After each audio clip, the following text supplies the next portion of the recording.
webinar terkait dengan penulisan karya tulis ilmiah, positif dan populer di hari Selasa ini. Dan saya ucapkan terima kasih kepada seluruh peserta webinar ini, Bapak-bapak, Ibu-ibu dari instansi rumah sakit, baik itu PPR, fisikawan medik, radiografer, dokter spesialis yang terkait dengan radiasi dan manajemen rumah sakit, serta Bapak Ibu dari praktisi dan pakar pemerhati keselamatan radiasi, mahasiswa dan akademisi di bidang yang relevan, serta peneliti dan rekayasa di institusi penelitian ataupun perguruan tinggi, serta teman-teman, anak-anakku dari pelajar dan saudara-saudara saya dari personil Bapeten. Terima kasih atas kehadirannya dan saya ucapkan terima kasih kepada Bapak Rusmanto beserta jajaran yang sudah menginisiasi dan mengeksekusi kegiatan ini. Semoga kegiatan ini juga berhasil, lancar, sukses dan memberikan kemanfaatan yang sebesar-besarnya. Bapak Ibu sekalian, dengan kehadiran Bapak Ahmad Arif ini, saya yakin kita semua bisa menimba ilmu dan memberikan nilai tambah kita ke depan untuk meningkatkan diri sebagai insan pembelajar, memberikan kemanfaatan kepada siapapun dalam konteks kita sebagai insan yang bermanfaat, dan kemampuan kita, keterampilan kita, keahlian kita juga memberikan nilai tambah kepada institusi kita masing-masing dan nantinya bisa membangun institusi di mana kita bekerja, mengabdi, bisa menjadi institusi atau lembaga pembelajar. Bapak Ibu sekalian yang saya hormati, ada hal menarik kemarin pada hari pertama setelah dilakukan pembukaan dan arahan oleh Bapak Deputi PKN, dua pakar narasumber kita itu ada 1-2 kalimat yang saya ingat dan yakin Bapak Ibu sekalian masih mengingat itu. Yang pertama, narasumber mengatakan bahwa pada saat kita akan menulis, kita dihantui oleh perasaan-perasaan kita yang mempersulit diri kita sendiri.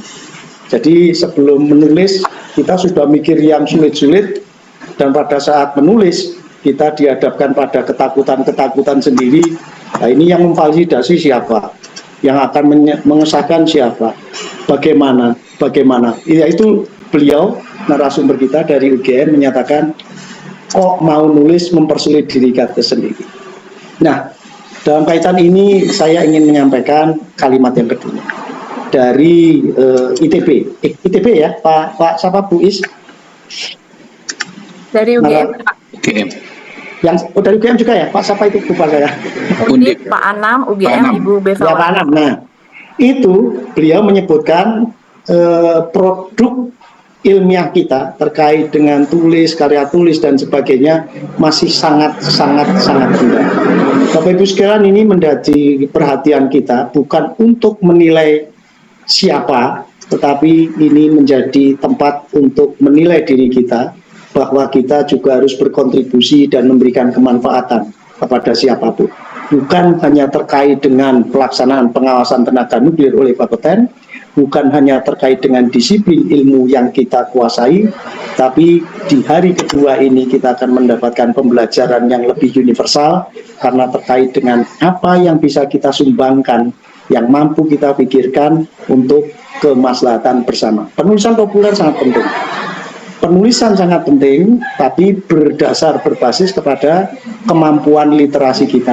Data menunjukkan semakin ke sini, semakin ke depan nanti, kita dan generasi penerus kita itu kemampuan dan penguasaan literasi semakin minim.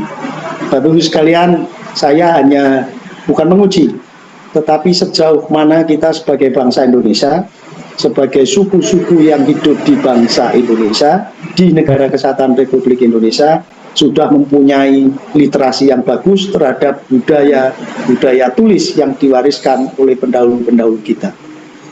Saya sampaikan seperti ini bukan tes. Seperti ada sebuah tulisan tinggi maknanya, Pak Ahmad Arif, saya yakin juga pernah mendengar ini dan menguasai ini. Seperti mulat sariro angrosowan, apa maknanya? Melu andar beni, rumongso angrung kebi, sadumuk baduk sanyari bumi. Apa artinya?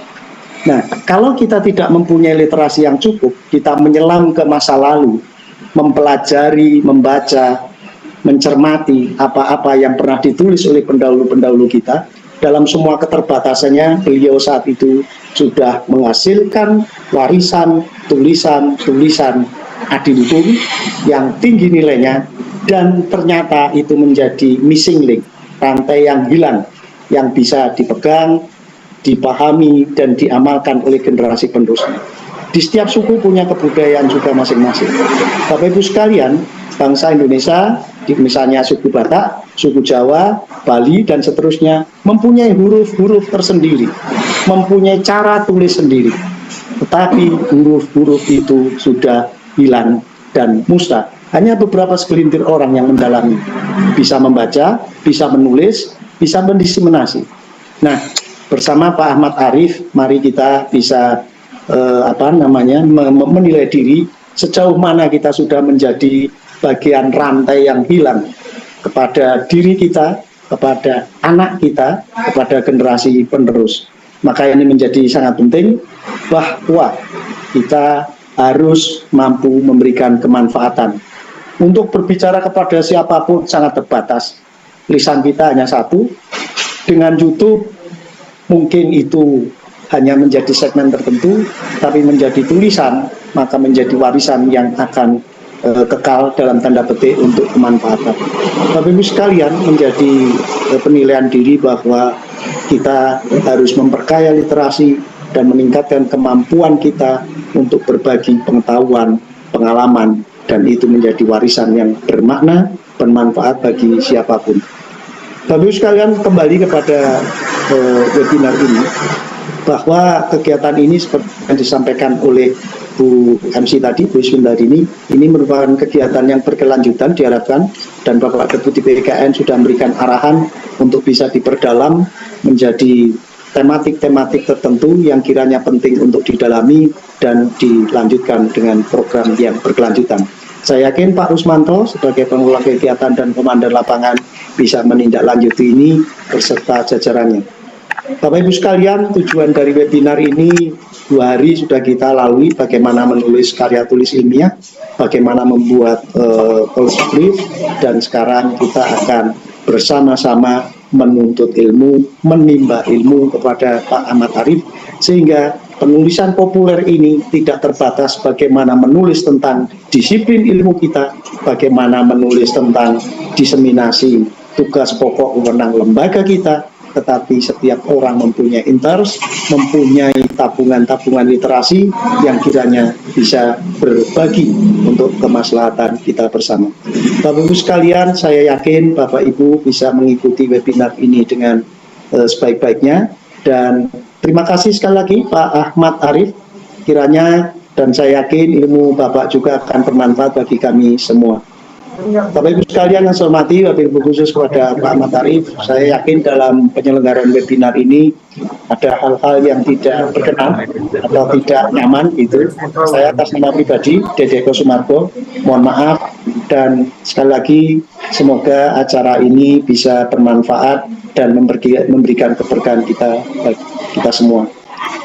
Dan dengan Bismillahirrahmanirrahim, webinar hari kedua untuk penulisan karya tulis ilmiah, policy brief, dan penulisan populer resmi dibuka. Terima kasih, dan saya kembalikan kepada Bu Iswandari. Assalamualaikum warahmatullahi wabarakatuh. Waalaikumsalam warahmatullahi wabarakatuh.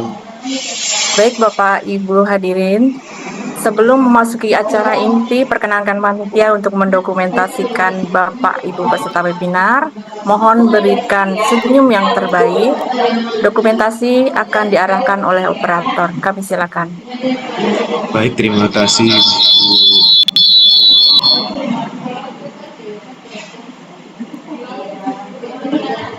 Terima kasih Bu Iswandarini. Baik, Bapak Ibu silakan untuk membuka kameranya. Kita akan melakukan sesi foto bersama, dimulai pada slide pertama.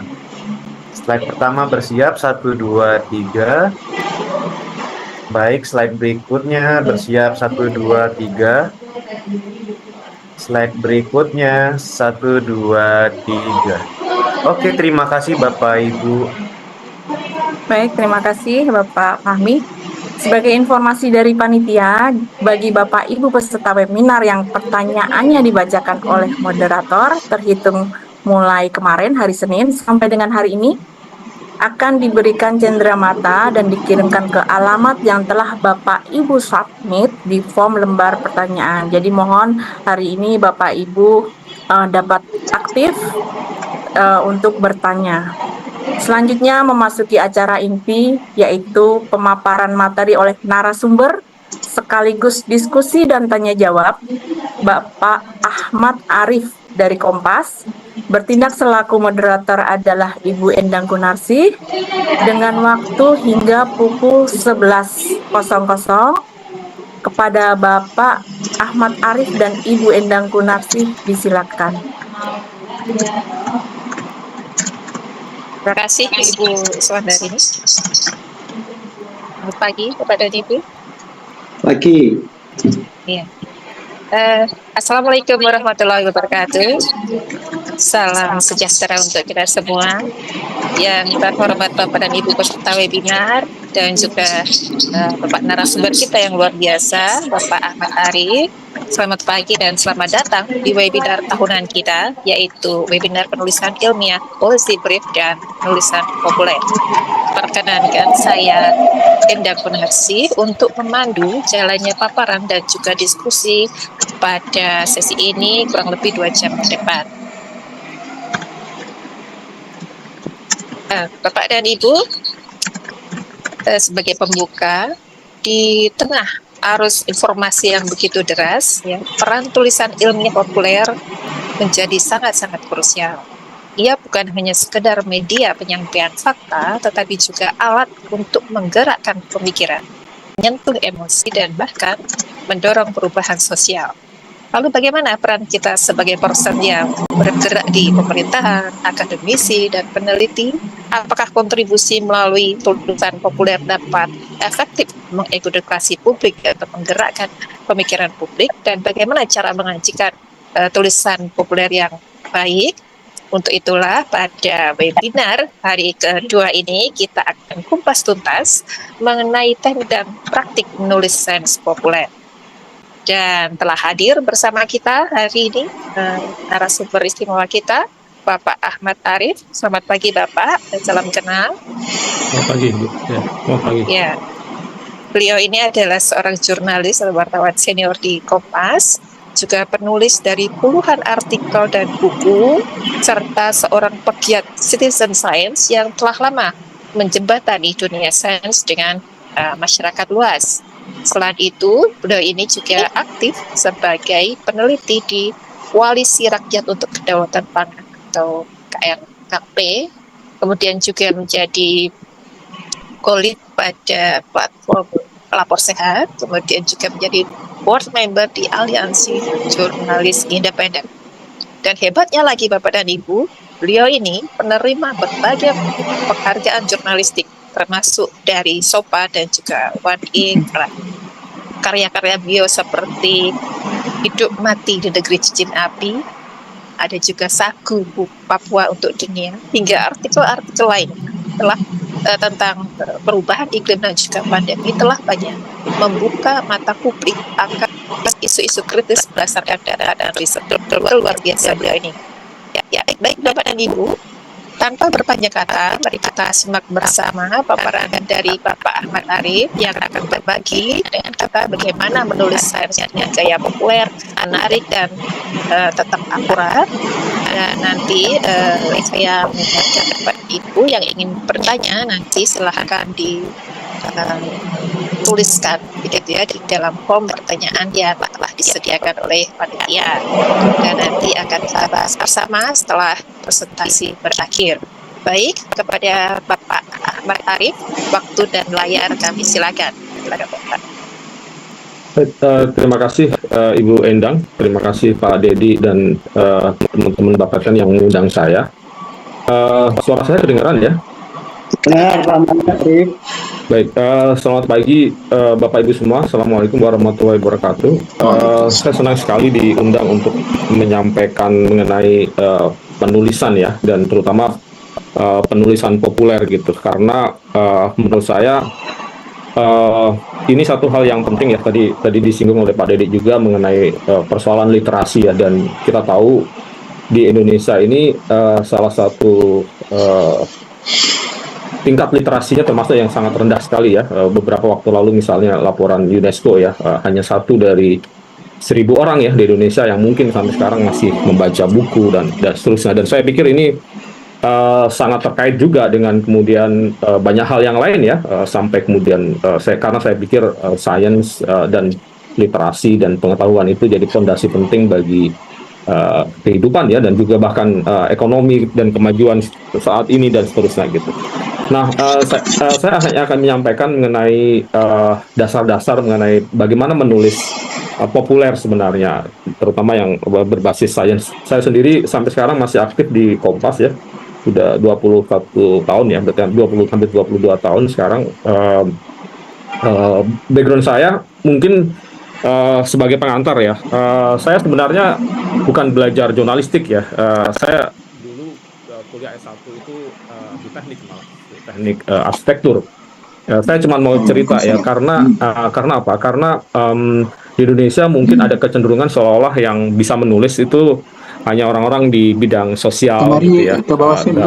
Ini yang ingin saya sampaikan, bahwa seharusnya kemampuan menulis itu dimiliki oleh siapa saja sebenarnya, apapun bidang pengetahuannya, karena tulisan itu memiliki kontribusi yang sebenarnya sangat dibutuhkan bagi perempuan ya sebenarnya ya. Dan saya mungkin ini pengantar singkat aja ya, bahwa dengan menulis itu kita sebenarnya bisa menyampaikan pemikiran, ide, perasaan, pengalaman, dan banyak hal yang lain. Dan sejarah juga mencatat ya bahwa alat yang paling ampuh sebenarnya untuk membuat perubahan ya, bahkan mengubah dunia, itu adalah tulisan gitu ya. Jadi dan kata-kata saya yakin yang ditulis ya itu memiliki dampak yang jauh lebih kuat daripada hanya disampaikan secara lesan gitu. Dan disitulah sebenarnya pentingnya kita menulis.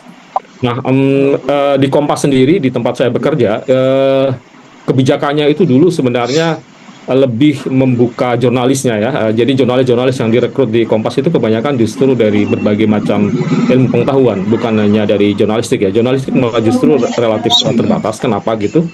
Karena latar belakang pengetahuan itu yang dibutuhkan sebenarnya untuk membangun perspektif. Nah, tulisan itu lebih ke soal ini ya, skill gitu ya, yang itu bisa dilatih sebenarnya karena dibiasakan gitu. Tapi pengetahuan masing-masing orang punya gitu ya, dengan berbagai latar belakangnya, itulah sebenarnya yang menjadi fondasi penting dari tulisan. Maka sayang sekali kalau Bapak Ibu yang mungkin di sini saya lihat kebanyakan backgroundnya mungkin medis ya misalnya, atau sains misalnya, tidak menuliskan pengetahuan yang sudah dia punya, terutama menulis populer ke masyarakat gitu ya. Karena itulah yang sebenarnya dibutuhkan masyarakat kita. Bagaimana seorang ahli, seorang yang memiliki pengetahuan di bidang tertentu menyampaikan gagasannya sehingga bisa dibaca oleh siapa saja. Nah, itu prinsipnya. Nah, ini mungkin juga sedikit pengantar. Jadi mungkin di antara kita masing-masing punya buku yang menjadi referensi, atau buku yang mungkin mengubah pandangan kita, bahkan hidup kita gitu ya. Setiap orang saya yakin kalau dia berilmu gitu ya, pasti memiliki buku yang menurut dia ideal atau referensi yang paling ini ya. Dan di sejarah di Indonesia sendiri kalau kita lihat ya, para founding father kita ya, para peletak dasar bangsa ini gitu, sebenarnya dulu banyak intelektual dan penulis yang luar biasa bagus. Saya hanya menyantumkan beberapa di antaranya. Salah satu yang menurut saya luar biasa misalnya Hatta ya, yang wakil presiden pertama kita, yang karyanya banyak sekali, dan buku-bukunya bukan hanya dalam perspektif pengetahuan ya, tetapi juga enak dibaca. Nah, dalam dan enak dibaca itu kunci yang sangat penting ya kalau kita bicara tentang penulisan gitu ya. Ada lagi Soekarno, ada lagi si Tan Malaka, dan juga Kartini misalnya. Bayangkan misalnya Kartini ini menulis surat-suratnya yang sangat dalam ya. Saya mungkin Bapak Ibu bisa baca di slide ini ya, di bagian kiri bawah. Bagaimana seorang Kartini yang ketika menulis surat-suratnya itu masih berumur 16 tahun sampai sekitar 25 tahun. Dia menulis surat-surat ke ini ya, ke sahabat pena dia ya, orang Belanda, dengan sangat dalam dan reflektif gitu. Bayangkan anak umur 16 tahun gitu ya, sudah bisa mengekspresikan bukan hanya gagasan gitu ya, tetapi juga perasaan dia tentang hidup, tentang lingkungan sekitar dia, tentang kehidupan sosial budaya dia gitu ya, dengan sangat baik. Nah, ini kalau dan ini ya, orang-orang ini memiliki latar belakang yang berbeda ya, kata ekonom, Soekarno, insinyur juga dan seterusnya gitu ya, yang menunjukkan bahwa mungkin kalau kita bandingkan dengan situasi sekarang mungkin ada kemunduran ya. Saya nggak tahu tuh politisi kita yang menjadi penulis yang baik atau pejabat kita yang menjadi penulis yang baik saat ini mungkin nggak ada lagi gitu ya. Nah, ini menurut saya ada satu yang salah dalam perjalanan kita ya. Jadi masyarakat kita mungkin semakin kesini semakin tidak menulis, dalam artian menulis dengan baik ke publik ya. Kalau publikasi ilmiah saya pikir bertambah, tapi kenapa publikasi populer gitu ya, yang dibaca publik, buku-buku yang kualitas yang bisa membawa perubahan ke masyarakat semakin jarang ya sekarang. Nah, ada apa di situ? Nah, di antaranya ya karena tadi banyak yang mungkin punya pengetahuan, banyak orang yang ahli di bidang tertentu tapi tidak lagi menulis gitu.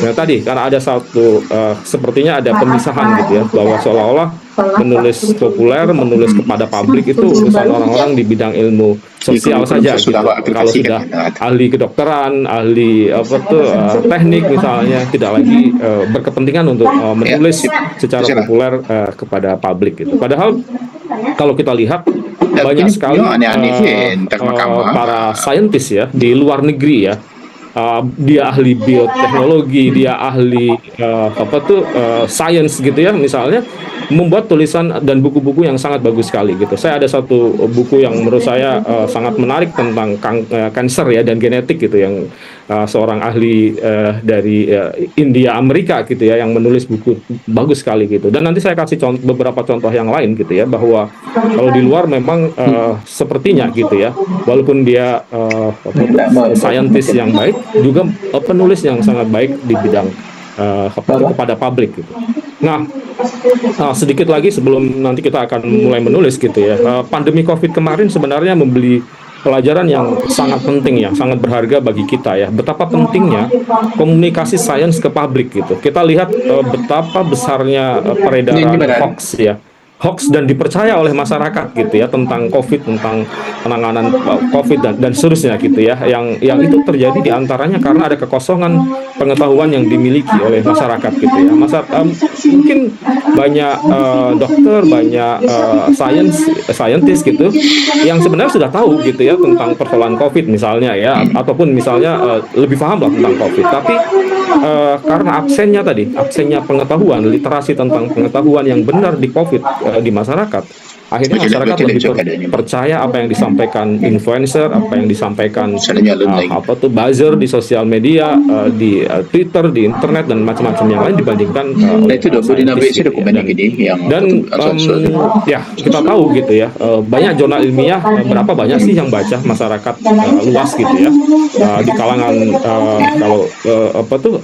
makanya menjadi penting kemudian bagaimana kita kemudian mempopulerkan sains gitu ya, dan diantaranya adalah melalui penulisan populer gitu. Saya mengutip pendapat Walport ya, dari Inggris, bahwa science is not finished until it is communicated gitu. Dan saya setuju bahwa ini menjadi tanggung jawab kita semua gitu, terutama saintis ya, untuk menyampaikan pengetahuannya, untuk menyampaikan ilmunya kepada masyarakat, karena itu akan sangat mempengaruhi bagaimana masyarakat itu berpikir dan bahkan bertindak gitu ya. Kasus COVID itu jelas sekali gitu ya, masyarakat yang absen pengetahuan yang benar tentang pandemi, penanganan pandemi, akhirnya lebih percaya hoax, dan itu menghambat penanganan dari COVID itu sendiri gitu ya, karena kemudian mereka abe, nggak mau pakai masker, nggak mau divaksin dan seterusnya.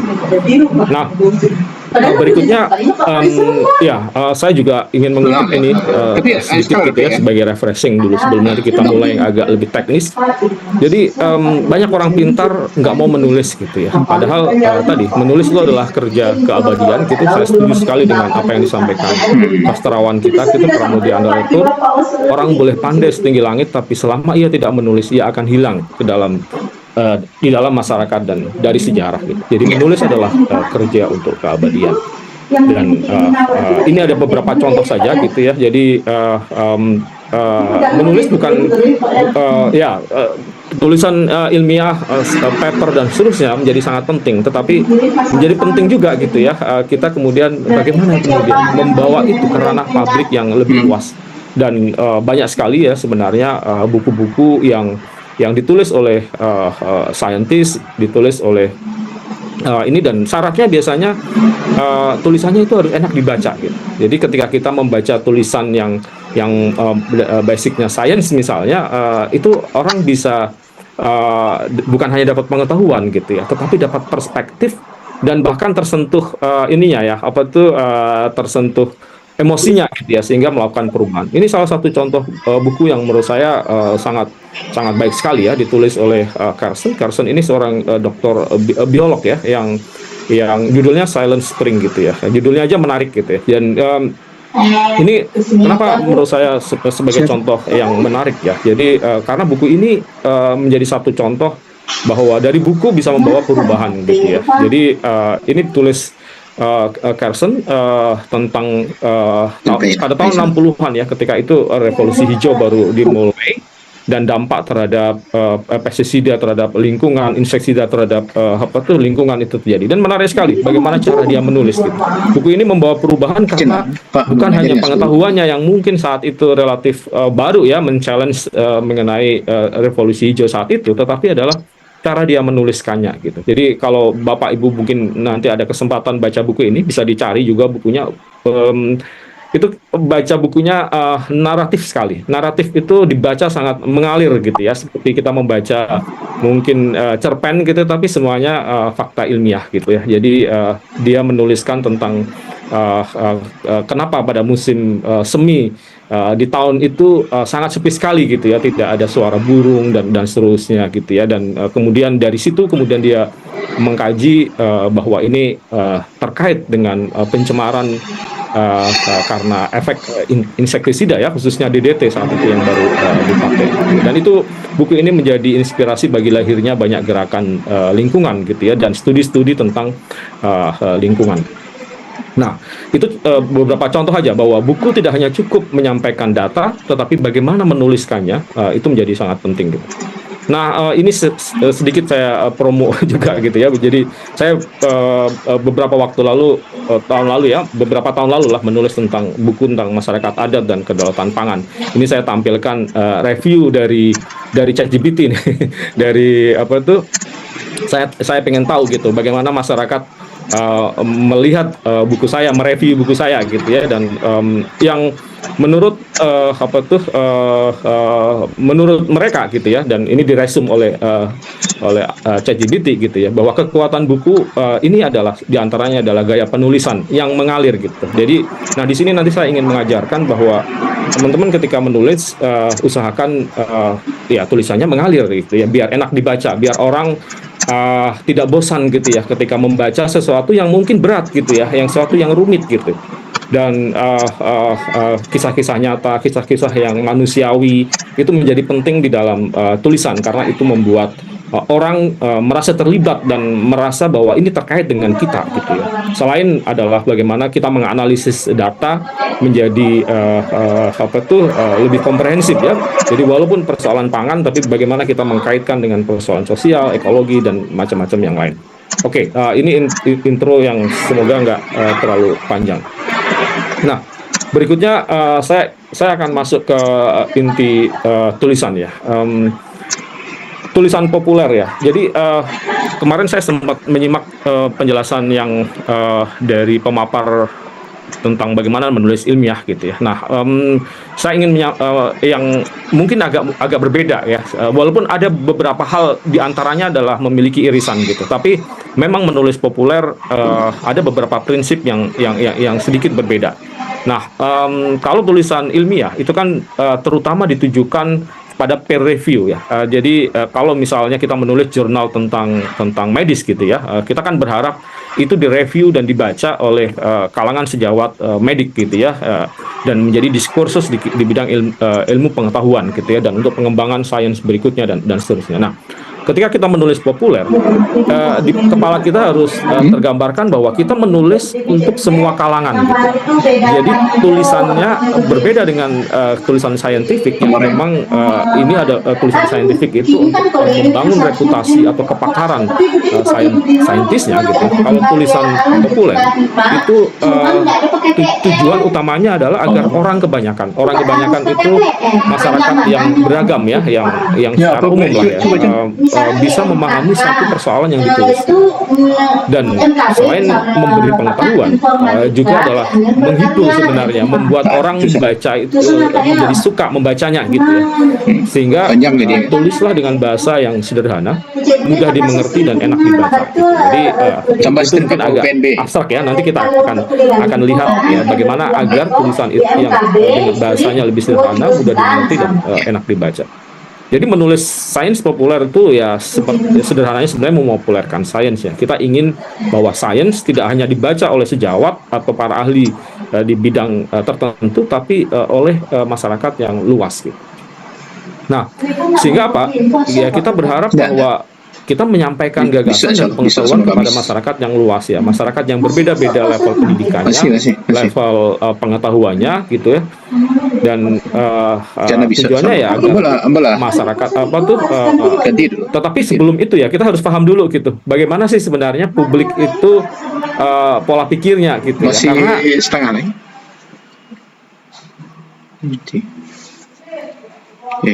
oleh masyarakat gitu. Nah, makanya kita perlu belajar bahasa awam atau bahasa yang sifatnya bahasa sehari-hari gitu yang masyarakat.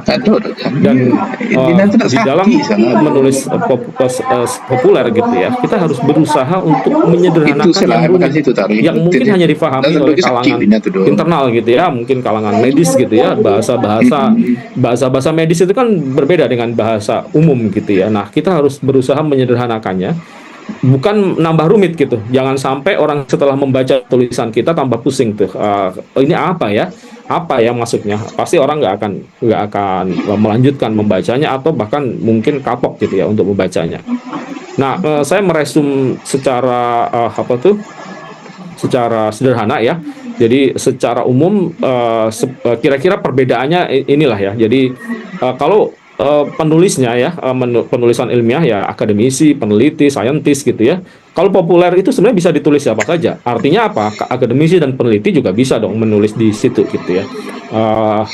Tetapi lebih luas gitu ya penulisnya. Nah, yang paling menentukan sebenarnya pembacanya. Kita harus paham bahwa tadi seperti yang saya sampaikan, tulisan ilmiah yang baca ya kalangan akademisi terutama ya, atau orang sejawatnya gitu ya, peneliti yang lain, ataupun mungkin profesional yang mungkin pengen belajar gitu ya, walaupun mungkin relatif jarang gitu ya.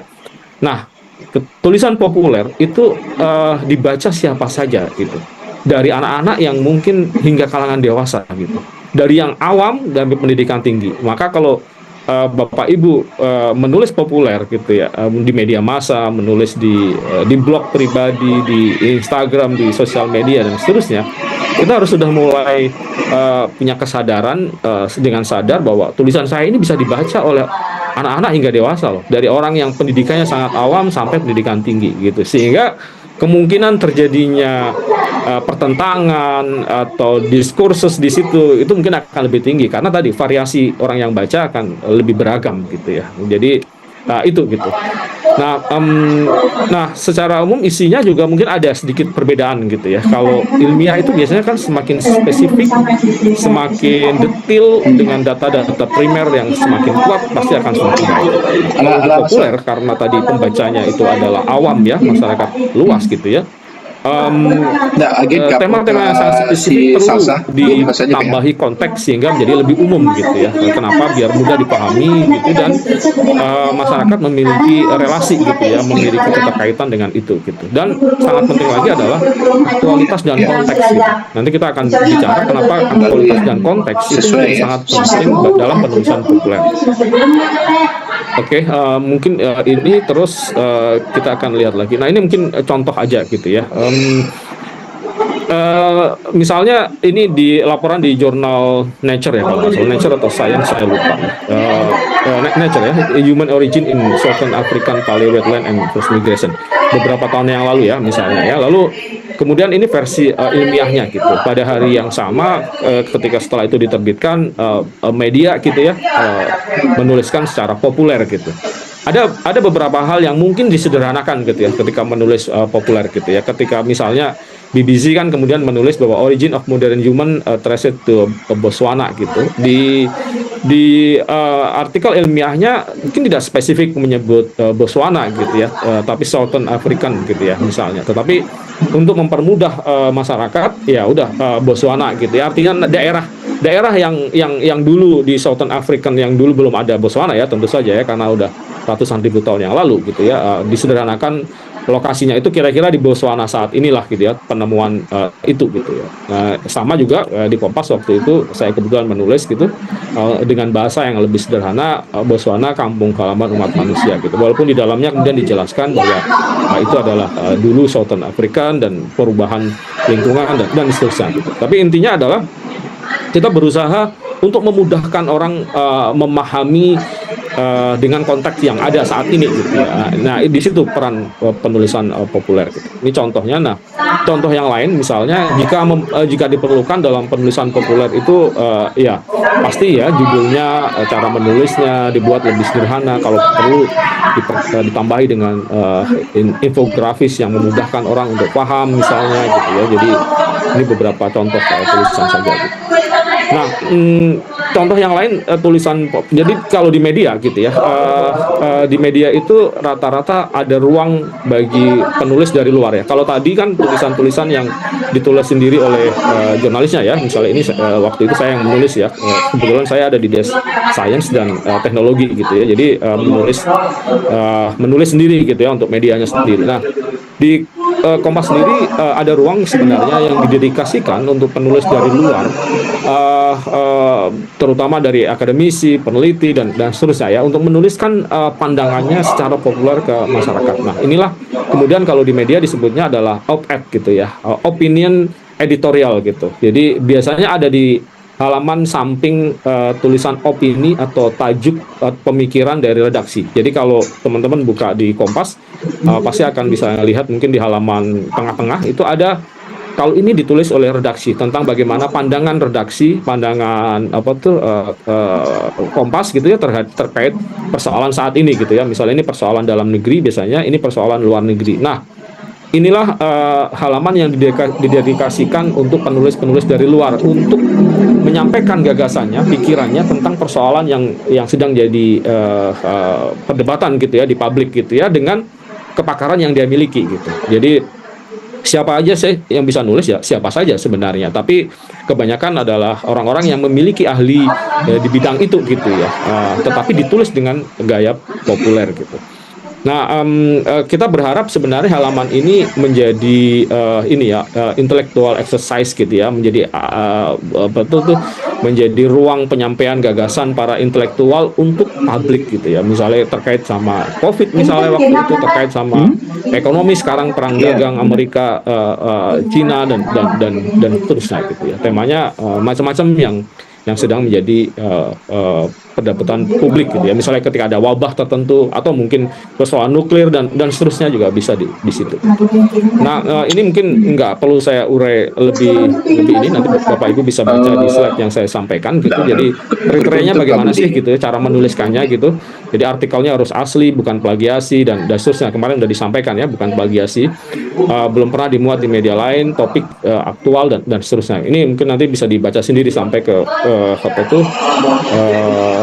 panjang artikelnya sekitar 5.000, 5.300 dan seterusnya. Nah, saya ingin menyampaikan saja gitu beberapa tip ketika menulis untuk opini di media gitu ya. Ini mungkin tentu saja standar di Kompas gitu ya. Mungkin media lain bisa jadi berbeda.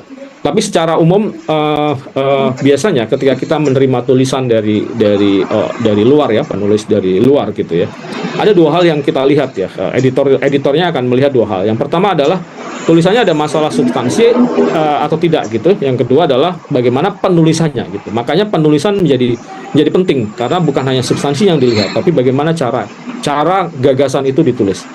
Yang pertama biasanya akan ditolak kalau topiknya tidak aktual gitu. Nah, berbeda dengan mungkin jurnal ilmiah ya, yang mungkin aktualitas itu tidak menjadi satu yang paling diutamakan ya, karena mungkin peristiwa 20 tahun yang lalu misalnya atau bahkan peristiwa sejarah itu bisa aja menjadi jurnal ilmiah gitu ya. Walaupun pasti ada unsur kebaruan juga ya, tetapi kalau untuk media aktualitas itu artinya sesuatu yang sedang menjadi pembicaraan publik gitu ya, atau sedang menjadi concern masyarakat secara luas, itu menjadi kriteria yang penting gitu. Misalnya saat ini musim hujan misalnya ya, lalu kemudian terjadi La Nina yang artinya curah hujannya lebih tinggi gitu. Nah, itulah momen penting menulis mengenai bagaimana tentang La Nina itu dan seterusnya gitu. Bukan musim hujan menulis tentang kemarau gitu. Nah, itulah aktualitas gitu ya. Jadi lihat konteks yang sekarang sedang terjadi. Lalu kemudian yang dilihat adalah ada nggak sih gagasan yang baru gitu dari persoalan itu. Lalu kemudian cakupannya kalau terlalu mikro atau lokal gitu, karena Kompas koran nasional ya, itu biasanya tidak cocok untuk diterbitkan di Kompas. Kecuali kalau menulisnya mungkin di media lokal ya, misalnya media yang basicnya di daerah ya mungkin ya. Tapi kalau nasional ya coba usahakan cari konteks nasionalnya. Konteks kurang jelas. Konteks itu artinya apa kemudian yang mendasari itu gitu. Argumennya sudah ditulis penulis yang lain, lalu sumber kutipan tidak jelas gitu ya. Jadi gitu. Nah, berikutnya problem penulisan gitu. Tulisan yang bertele-tele terlalu panjang gitu biasanya juga akan ditolak ya, karena ada keterbatasan space ya, tadi sekitar 4.000 kata gitu, 400 kata misalnya ya. Tapi kalau tulisannya terlalu panjang gitu dan bertele-tele, apalagi penyampaiannya, pengungkapan dan redaksional tidak menarik, tulisannya sangat kaku, sangat membosankan ketika dibaca, melelahkan gitu ya, dan seterusnya. Bahasanya terlalu ilmiah gitu. Nah, bahasa yang ilmiah seperti apa gitu ya. Nah, itulah perbedaannya tadi dengan jurnal dengan tulisan populer gitu. Kalau tulisannya terlalu ilmiah dengan istilah-istilah yang teknis gitu ya, yang masyarakat umum tidak paham gitu ya. Nah, itu akan sulit untuk diterima. Kalaupun ada istilah teknis, coba cari parafrasenya atau padanan kata dalam bahasa yang lebih umum gitu. Alinea dan kalimat yang juga terlalu panjang-panjang gitu, itu nanti saya rinci di dalam penjelasan ya. Jadi nanti akan saya sampaikan terlalu banyak ejaan dan macam-macamnya. Oke. Kita sekarang akan breakdown satu persatu.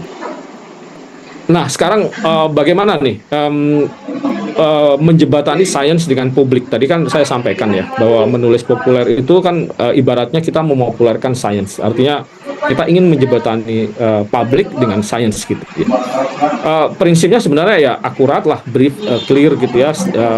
Ya akurat tentu saja ya, artinya kalaupun basicnya adalah hasil penelitian sendiri atau penelitian orang lain gitu yang ingin disampaikan kepada publik, jelas gitu sumbernya gitu ya, brief ya, clear gitu ya, jelas gitu, sederhana, simple, jelas. Nah, ini beberapa PR-nya gitu ya. Bagaimana ya caranya agar temuan ilmiah itu relevan dan menarik khalayak luas gitu. Jadi tidak hanya misalnya jurnalnya clear gitu, jelas gitu ya, ada jurnalnya. Tapi bagaimana caranya jurnal itu misalnya relevan dan menarik bagi masyarakat yang saat ini gitu. Nah, kita harus memikirkan itu. Seorang penulis populer harus memikirkan bagaimana mengkaitkan temuan riset dengan persoalan sehari-hari masyarakat gitu ya. Nah, di situ ininya salah satu PR-nya. Lalu juga kira-kira apa ya, walaupun teman-teman menulis tentang persoalan medis misalnya, tapi kira-kira apa ya relevansinya dengan persoalan politik, sosial, ekonomi, atau bahkan budaya misalnya saat ini. Nah, mencari PR untuk mencari keterhubungan antara misalnya persoalan yang sangat spesifik, misalnya sains misalnya, dengan persoalan sosial, ekonomi itu menjadi penting. Misalnya ketika menulis tentang nuklir gitu ya, lalu kemudian apa kaitannya dengan misalnya politik? Apa kaitannya dengan persoalan sosial masyarakat misalnya, atau bahkan mengenai resiko bencana misalnya, atau bahkan persoalan budaya gitu, karena seringkali penolakan terhadap sains misalnya, atau bahkan terhadap teknologi itu bukan persoalan teknologinya sendiri, tapi lebih ke persoalan sosial, budaya, atau bahkan ekonomi gitu. Nah, memberikan perspektif itu menjadi penting gitu. Lalu hubungannya dengan kehidupan sehari-hari itu hampir sama seperti tadi, bahwa kemudian pembaca itu pasti akan selalu mencari gitu, kenapa saya membaca ini gitu, apa kepentingannya dengan saya gitu ya, kepentingan hidup sehari-hari saya gitu. Nah, sehingga kemudian masyarakat memiliki referensi gitu ya, bahwa oh ya, ini ternyata akan mempengaruhi kehidupan dan keputusan yang saya setiap hari gitu. Jadi mencari relevansi antara data, antara fakta-fakta ilmiah dengan keseharian masyarakat itu menjadi kunci penting dalam penulisan populer gitu. Nah, caranya bagaimana? Berikutnya adalah ketika kita menulis, kita harus memikirkan newspek ya, istilahnya ya. Newspek itu seperti cantolan peristiwa ya, kayak baju misalnya, kalau kan butuh gantungan tuh untuk menyangkut. Nah, tulisan yang populer itu perlu untuk melihat itu. Kenapa gitu? Kenapa itu? Karena seperti yang saya sampaikan tadi, pembaca kita itu audien yang luas gitu, yang mungkin dia tidak mendalami bidang yang kita tulis gitu. Misalnya kita mau dari bidang kedokteran gitu ya, masyarakat kan mungkin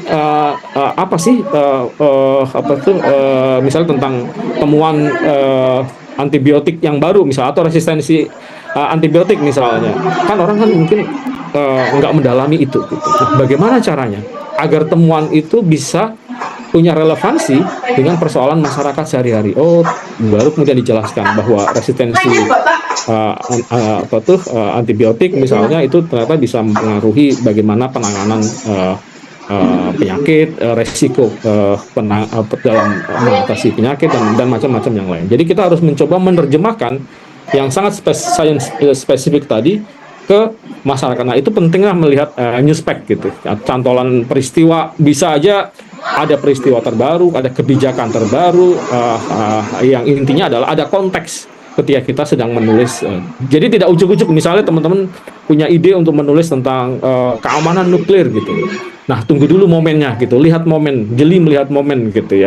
Kalau itu ujuk-ujuk ditulis gitu tanpa ada newspeknya gitu, kemungkinan kalau dikirim ke media gitu ya, misalnya di Kompas, mungkin akan lebih sulit terbit gitu, karena pada hari itu terjadi kompetisi kan. Jadi kalau di opini Kompas itu sehari-hari itu sekitar ada 100-an ya, 50 sampai 100 artikel yang dikirim gitu dari luar, sementara ruangnya hanya sekitar 4 gitu ya, 4 sampai 5 gitu ya tulisan gitu ya, sehingga pasti akan dipilih gitu mana yang kira-kira paling relevan dengan situasi saat ini. Di antaranya adalah newspeknya tadi. Nah, ini contoh aja newspek. Nah, newspek itu bisa juga gitu. Jadi kan kalau teman-teman perhatikan kan sebenarnya kan ada juga ya hari pangan misalnya, atau hari lingkungan hidup. Nah, itu menjadi momen tuh, menjadi newspek yang bisa kita pakai gitu. Misalnya waktu hari pangan tuh, saya menulis itu di kolom saya catatan iptek tentang bagaimana pentingnya melihat pangan dengan perspektif keberagaman gitu ya, diversifikasi pangan gitu ya. Jadi jeli melihat momen gitu. Jadi kalau kita punya bahan, lihat dulu tuh momennya pas nggak nih kita kirim gitu. Kenapa momen itu penting? Karena masyarakat kita masyarakat awam itu tidak memiliki concern di bidang yang spesifik yang kita mungkin sedang dalami gitu. Tapi ketika ada momen tertentu, dia mungkin pengen tahu gitu, oh lagi momen hari pangan gitu. Momen hari pangan itu pasti banyak berita tentang pangan gitu, sehingga oh ya hari itu banyak tentang pangan gitu. Orang mungkin jadi lebih perhatian tentang persoalan pangan, sehingga itu momen untuk mengirim tulisan terkait sama pangan. Nah, ini aja ya, contoh aja gitu ya. Misalnya waktu itu lagi rame tentang pernyataan pemerintah terkait sama deforestasi untuk sawit dan seterusnya. Nah, itu momen newspek kita menulis tentang itu. Kenapa bahaya deforestasi demi sawit misalnya. Waktu itu saya kemudian menulis tentang itu. Oke, nah ada ini tips sederhana ya. Kalau teman-teman misalnya ya mau menulis opini gitu ya di media gitu ya, misalnya mau ngirim di Kompas gitu. Nah, mau tidak mau memang harus baca gitu ya. Kira-kira yang sedang jadi pemberitaan di media itu apa sih gitu. Nah, itulah bisa jadi ininya tuh, newspeknya gitu. Jadi ada juga tipsnya misalnya seperti yang saya sampaikan ya, ini misalnya undang-undang kesehatan omnibus law apa yang diharapkan. Nah, ini ditulis oleh orang luar ya. Ya, saat itu ketika pemerintah sedang rame ngomongin tentang omnibus gitu ya, lalu di pemberitaan di Kompas ya, running newsnya tentang omnibus undang-undang kesehatan gitu. Lalu dia penulisnya mengutip pemberitaan di media di Kompas saat itu. Nah, itu menjadi salah satu caranya gitu ya. Jadi lihat pemberitaan yang sedang jadi headline itu di halaman pertama misalnya biasanya gitu ya, secara terus-menerus pada hari-hari itu menjadi kemudian itu yang ditanggapi di dalam tulisan opini populer yang dikirimkan ke media terkait. Nah, berikutnya setelah kita ketemu newspeknya, kita mulai memikirkan bagaimana ya cara menuliskannya ya. Nah, tulisan itu sangat ditentukan oleh sudut pandang gitu ya. Ini mungkin agak mirip dengan tulisan di ilmiah ya. Pasti setiap tulisan itu nyawanya itu ada di sudut pandangnya sebenarnya. Kita mau menulis dari angle yang mana, sudut pandang yang mana. Setiap orang mungkin punya sudut pandang yang berbeda-beda atas satu persoalan yang mungkin sama gitu. Yang ini akan sangat dipengaruhi oleh preferensi kita, oleh pengetahuan kita, dan bahkan mungkin posisi kita gitu ya. Kita posisi sebagai apa? Sebagai saintis, sebagai praktisi, atau sebagai apa gitu. Itu mungkin pasti akan menentukan gitu ya. Dan kalau bisa tulisan yang baik itu selain datanya yang memang kuat ya, atau data yang baru gitu, yang menentukan ceritanya menjadi hebat atau tidak itu ya tadi, apakah ada perspektif baru kira-kira yang ingin ditawarkan kepada pembaca gitu ya. Itu mungkin orang nggak kepikiran sebelumnya gitu. Jadi ini ilustrasi aja gitu ya. Jadi tadi setiap orang pasti punya perspektif yang berbeda.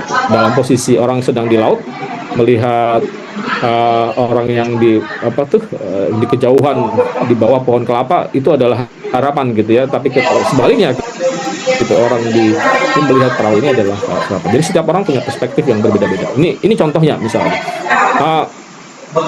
Persoalan yang sama misalnya hutan di Papua gitu ya, tulisannya bisa beda sekali gitu. Karena apa? Karena sudut pandangnya beda gitu.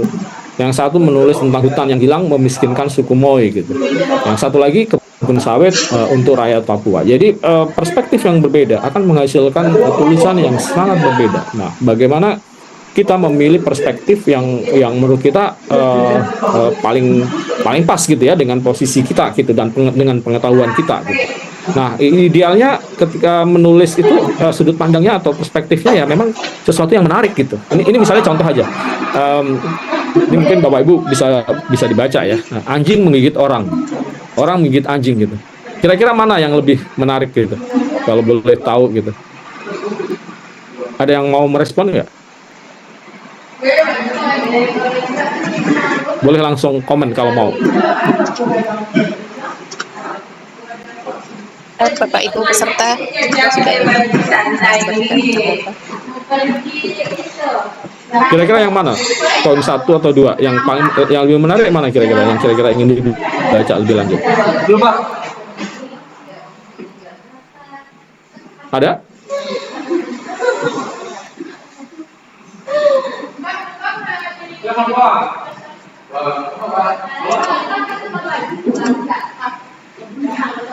Nomor 2 ya, orang menggigit anjing ya. Saya lihat di chat ya. Ya, nomor 2 ya. Jadi orang menggigit anjing saya pikir akan lebih menarik gitu ya. Kenapa? Karena itu sesuatu hal yang mungkin orang nggak mengira ya, nggak dibayangkan gitu ya. Jadi selalu coba cari sesuatu yang kira-kira tidak pasaran gitu ya. Sudut pandangnya kira-kira orang, oh iya ya kok ini ya, kalau anjing menggigit orang mungkin sesuatu yang biasa gitu. Orang menggigit anjing gitu. Walaupun mungkin di daerah tertentu orang menggigit anjing nggak luar biasa juga ya. Orang makan anjing gitu. Oke, saya lanjutkan. Nah, saya sering kali menyarankan bagi yang pemula menulis ya, berlatihlah membuat fokus ya atau sudut pandang tadi menjadi lebih fokus gitu dalam satu kalimat gitu. Jadi biasanya saya menyarankan ke teman-teman penulis baru yang belum terbiasa menulis ya, itu untuk menuliskan gagasannya, menuliskan perspektifnya, fokusnya itu dalam satu kalimat di bagian paling atas tulisannya gitu. Nah ini misalnya contohnya waktu itu terjadi gempa di Cianjur ya beberapa tahun yang lalu misalnya. Itu kan persoalannya kan macam-macam ya. Maksudnya tema yang bisa ditulis mungkin banyak gitu ya. Boleh apa saja gitu ya, mulai dari aspek kedaruratannya, korban dan macam-macam yang lain gitu. Tapi waktu itu saya ingin menulis dari aspek ini ya, apa itu kerentanan bangunan gitu. Kenapa sih ya banyak sekali rumah-rumah yang hancur gitu ya, padahal menengah sampai kecil sebenarnya, tapi kerusakannya banyak gitu. Saya ingin menulis dengan sudut pandang banyaknya bangunan rusak akibat gempa Cianjur, terutama karena buruknya kualitas bangunan tembok gitu. Jadi ini yang menjadi sudut pandang saya. Nah itu saya tulis di bagian paling atas gitu, baru kemudian kita tulis. Ini bukan judul ya, bukan ini, tapi ini akan menjadi guide atau menjadi panduan dalam tulisan kita. Nah, tulisan yang baik itu satu tulisan satu fokus ya, sudut pandangnya satu gitu ya, jangan yang satu kemana yang satu kemana gitu. Jadi semakin fokus semakin baik gitu. Kalaupun mau menulis lagi tentang misalnya dampak korban gitu ya, kenapa banyak sekali korban, ya bikin tulisan yang lain gitu. Tapi intinya gitu. Nah misalnya contoh yang lain, saya ingin menulis fokus pada banjir yang melanda Bekasi misalnya beberapa waktu lalu karena kerusakan daerah resapan air di hulu gitu. Jadi itu yang menjadi fokus. Nah itu tulis satu kalimat di bagian jadi kalau teman-teman belum bisa menulis dalam satu kalimat fokus gitu ya, itu biasanya masih akan kemana-mana itu, nanti nggak jelas tuh arahnya, mau menulis apa. Jadi berlatihnya adalah diantaranya adalah dengan menuliskan dalam satu kalimat. Semakin simpel semakin baik gitu, semakin tajam pasti. Nah itu fokus. Nah yang kedua, bagaimana kemudian struktur tulisan ya. Banyak pilihan lah sebenarnya, ini bebas gitu ya, teman-teman boleh menulis problem dulu baru solusi dulu, konsekuensinya bisa beda. Ketika menulis problem dulu sama solusi dulu bisa beda, tapi tergantung bahan yang kita punya juga sebenarnya.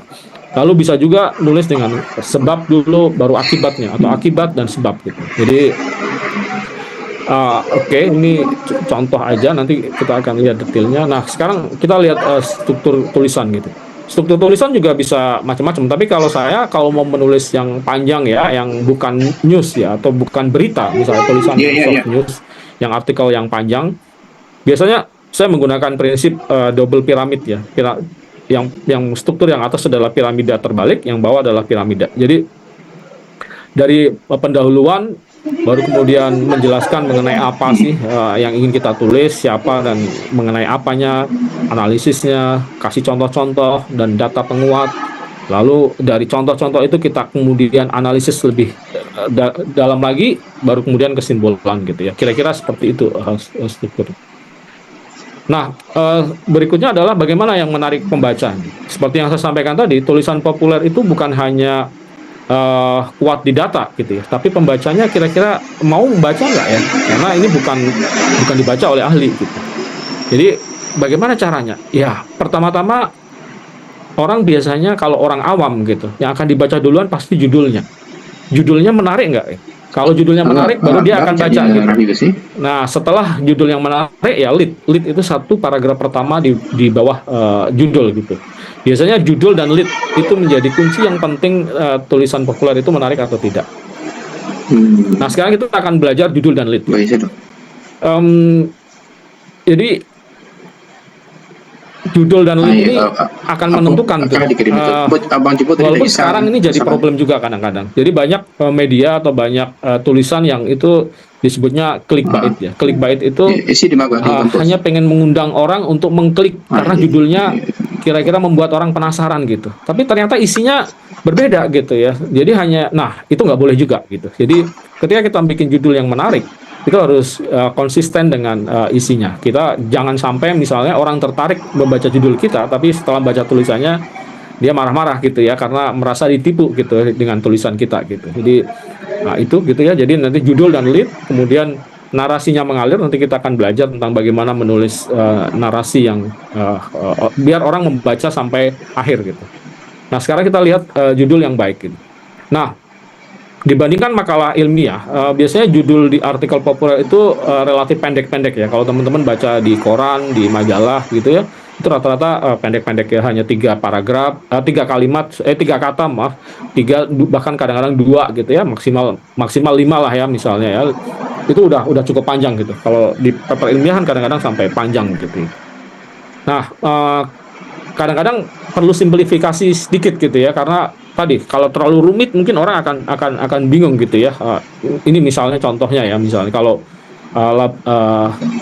daripada nulis tungau laba-laba 2 pintik misalnya, cukup tulislah tungau gitu. Baru di dalam tulisannya nanti kita jelaskan gitu. Jadi buatlah yang lebih simpel gitu ya, karena tadi kita harus sadar bahwa yang membaca kita itu orang yang beda level pendidikannya gitu. Nah, cara menulis judul itu macam-macam gitu, tekniknya macam-macam gitu. Saya hanya akan menyampaikan singkat aja gitu ya. Jadi pertama misalnya teknik menerangkan, teknik judul menerangkan. Jadi kalau misalnya terpaksa, misalnya Bapak Ibu pakai kata-kata ilmiah sebagai judul ya, itu kasih penjelasan gitu. Misalnya protoporfirin, pemberi warna kehidupan gitu, atau orpan tsunami yatim ya, artinya bencana kiriman dari seberang lautan. Korban tsunami itu misalnya gempa terjadi di Jepang tapi tsunami-nya sampai Papua gitu ya misalnya. Judul juga bisa metafora ya. Metafora itu sesuatu yang kira-kira ini ya, kita pinjem dari tulisan yang populer di masa lalu sebagai metaforanya. Misalnya Hujan Bulan Juni, bukan anomali. Hujan Bulan Juni ini kan puisinya Sapardi Djoko Damono gitu ya. Tetapi waktu itu saya meminjamnya untuk menulis tentang ini ya, tentang kenapa pada bulan-bulan Juni beberapa tahun terakhir misalnya ya, itu terjadi hujan gitu ya. Apa yang penyebabnya? Oh, ternyata ada terkait dengan pergeseran climate dan macam-macam yang lain gitu. Dan itu contohnya gitu ya. Lalu tsunami dari selatan Jawa gitu ya, misalnya Ratu Kidul, tsunami selatan Jawa. Misalnya saya menulis memanfaatkan mitologi tentang Ratu Kidul gitu untuk menjelaskan mengenai kerentanan tsunami di selatan Jawa gitu ya, dan seterusnya. Itu beberapa contoh. Nah, ini contoh yang lain, judul juga bisa juga kadang-kadang menggunakan rima, aliterasi, pengulangan dan seterusnya. Ini saya pernah bikin buku judulnya dulu Jurnalisme Bencana, Bencana Jurnalisme. Berumah di bumi yang berubah gitu, dan seterusnya. Bisa juga pertanyaan misalnya, kontrol gen atau gen mengontrolmu, dapatkah gempa bumi diprediksi? Nah, pertanyaan kadang-kadang bisa membuat orang tertarik tuh untuk membaca gitu ya, jadi tergantung kita bisa memilih. Jadi ini contoh-contoh aja, tekniknya macam-macam. Ajakan juga bisa gitu. Ini contoh yang tadi dilakukan di National Geographic, planet atau plastik gitu. Jadi cuma 3 kata gitu, planet atau plastik, berubah atau punah gitu, merokok membunuhmu, 2 kata aja. Oke, kadang-kadang sesuatu yang tidak lazim juga bisa menarik orang gitu. Saya pernah bikin tulisan judulnya Semong. Semong ini adalah kata lokal di Pulau Simelu ya, di dekat Aceh sana, menyebut tsunami gitu. Dan Semong ini yang menyelamatkan orang di Pulau Simelu ya ketika terjadi tsunami tahun 2004 gitu ya. Hampir nggak ada korban di sana karena mereka memiliki pengetahuan lokal tentang Semong. Oke, tadi beberapa contoh aja judul-judul, tapi intinya usahakan mencari judul yang kira-kira akan menarik orang gitu ya, dengan pendek, singkat tapi kira-kira menarik. Nah, berikutnya setelah judul, lead gitu. Lead itu adalah 1 paragraf pertama di dalam tulisan. Jadi setelah judulnya menarik itu, biasanya orang akan men-skimming dulu, baca dulu 1 paragraf pertama di tulisan itu. Kalau tulisannya paragraf pertama menarik, dia akan lanjutkan gitu ya. Kalau enggak, pasti dia udah akan males gitu baca berikutnya. Nah, lead itu juga macam-macam gitu tekniknya gitu. Ada yang menggunakan teknik naratif, deskripsi dan macam-macam yang lain. Ini misalnya naratif itu bercerita saja gitu. Jadi saya pernah menulis dengan lead. Ini waktu itu menulis tentang bagaimana literasi tentang ilmu pengetahuan gitu di masyarakat gitu ya. Jadi saya menulis tentang cerita aja. Seorang kawan pegiat taman bacaan tersentak saat akan menyampaikan bantuan buku ke Desa Caringin, pelosok Sukabumi, Jawa Barat. Ia mencoret daftar buku ilmu pengetahuan alam karena membaca catatan guru sekolah dasar di sana. Pemuka agama setempat melarang ajaran ilmu kebumian. Jadi ini dari cerita teman saya ya, waktu itu dia kebetulan saya punya teman penggiat taman bacaan gitu ya. Jadi dia mau mengirim buku ke satu desa gitu. Lalu apa tuh tokoh masyarakat di sana melis gitu, nggak boleh buku ini gitu. Dan itu kemudian saya ceritain. Nah itu lead naratif gitu. Lead juga bisa deskripsi. Deskripsi itu bedanya apa sih? Kalau narasi itu ya bercerita aja gitu ya, berdasarkan tadi ya pengetahuan yang kita dapatkan gitu ya. Deskripsi apa yang kita lihat, apa yang kita amati itu yang kita tuliskan gitu ya. Misalnya ini deskripsi ya. Saya waktu itu pernah menulis tentang kenapa masyarakat di Pegunungan Kendeng ya, Jawa Tengah, masyarakat sedulur sikep ya atau masyarakat Samin waktu itu menolak pembangunan pabrik semen gitu ya di sana gitu. Jadi saya datang, saya mengikuti diskusi warga gitu ya, dan pada malam harinya mereka membuat ini ya apa tuh doa bersama gitu ya. Dan menurut saya itu momen yang menarik gitu ya untuk ditulis gitu ya. Dan itulah kemudian saya deskripsikan dalam tulisan gitu. Ratusan orang berjalan melingkari tanah lapang di pinggir hutan sono keling di gelap malam. Obor di tangan, meliu-liu mengiringi langkah kaki. Sambil berjalan, mereka merapal doa, meminta perlindungan agar dijauhkan dari ancaman bencana gitu, dan seterusnya. Jadi itu yang kita lihat, yang kemudian kita tuliskan. Jadi tergantung bahan yang kita punya sebenarnya. Kalau teman-teman punya bahan yang apa gitu ya, kira-kira menarik. Nah, lalu juga hanya bisa juga informasi. Misalnya kalau kita hanya riset di desk gitu ya, nggak sampai ke lapangan gitu ya. Kita bisa juga menyampaikan lead-nya bentuknya informatif ya. Gempa bumi belum bisa diprediksi, namun gerakan bumi yang tiba-tiba sebenarnya bisa diantisipasi dan seterusnya. Bisa juga dialog, dan ini contoh-contoh aja. Bisa juga kesimpulan, ketika nanti mungkin bisa baca sendiri juga di bahannya. Lead pertanyaan. Oke, nah. Tadi contoh judul, lead, dan kemudian PR berikutnya ketika kita menulis itu bagaimana mempertahankan pembaca gitu. Nah, kuncinya adalah kalimatnya mengalir gitu, lalu memasukkan kisah manusia dan kemudian akhir yang menarik gitu, akhirnya yang kuat gitu. Nah, itu tiga cara agar orang tetap mau membaca tulisan kita. Kalimatnya mengalir itu seperti apa sih gitu. Jadi kalimatnya mengalir itu artinya ketika kita membaca gitu, hubungan antar kalimat dengan kalimat berikutnya itu nyambung gitu, antar paragraf satu dengan paragraf berikutnya itu saling menguatkan dan seterusnya, sehingga orang ketika membaca tidak menyadari dan tidak terputus-putus logikanya. Jadi menulis itu kan sebenarnya mengurutkan logika kita gitu ya. Begitu ada logika yang tidak nyambung di dalam tulisan gitu, pasti orang akan pergi gitu ya, atau tidak melanjutkannya gitu. Dan itu kuncinya agar kalimat kita mengalir ya, benar-benar kita pikirkan setelah kalimat ini apa ya, kemudian kalimat berikutnya gitu, untuk memperkuat kalimat. Nah, salah satu kuncinya, tipnya adalah gini, kalau kita menulis untuk masyarakat awam ya, atau tulisan populer, usahakan tulisan itu satu kalimat jangan panjang-panjang ya. Jadi kalau di Kompas biasanya kita standarnya sekitar 13 kata sampai 15 kata gitu. Kenapa seperti itu? Karena dalam satu tulisan, satu kalimat itu biasanya kita usahakan satu tarikan nafas gitu. Jadi orang tidak menghela nafas di tengah-tengah ketika dia membaca satu kalimat. Biar apa? Konsentrasinya nggak terganggu sebenarnya. Karena apa? Karena kemampuan membaca masyarakat tadi berbeda-beda kan. Kalau masyarakat awam rata-rata ya pembacanya mungkin pendek-pendek, dan usahakan hindari penggunaan anak kalimat atau cucu kalimat apalagi gitu ya. Kalau kalimat masih bisa lah, cucu kalimat artinya koma-koma yang panjang gitu ya. Itu akan semakin kompleks difahami, semakin sulit dipahami. Dan kalau tulisan populer gitu ya, berbeda mungkin dengan tulisan di ilmiah gitu ya, yang mungkin satu paragraf bisa panjang gitu ya. Kalau tulisan populer itu rata-rata satu paragraf pendek-pendek saja dia. Satu paragraf paling 3 kalimat ya. Maksimal itu udah gitu. 5 kalimat itu ya boleh lah, tapi jarang ya. Tapi biasanya satu paragraf itu hanya 3 kalimat aja gitu. Kalimat pertama adalah kalimat satu kalimat, kemudian diperjelas oleh kalimat kedua, kalimat ketiga misalnya dengan contoh dan seterusnya. Nah ini contoh aja, misalnya beberapa waktu yang lalu ya, ketika COVID waktu itu saya menulis di kolom tentang bahwa virus itu dalam sejarah kita menjadi salah satu musuh yang paling kuat gitu ya. kesehatan kita dan seterusnya. Misalnya ini contoh aja gitu. Jadi, nah berikutnya, nah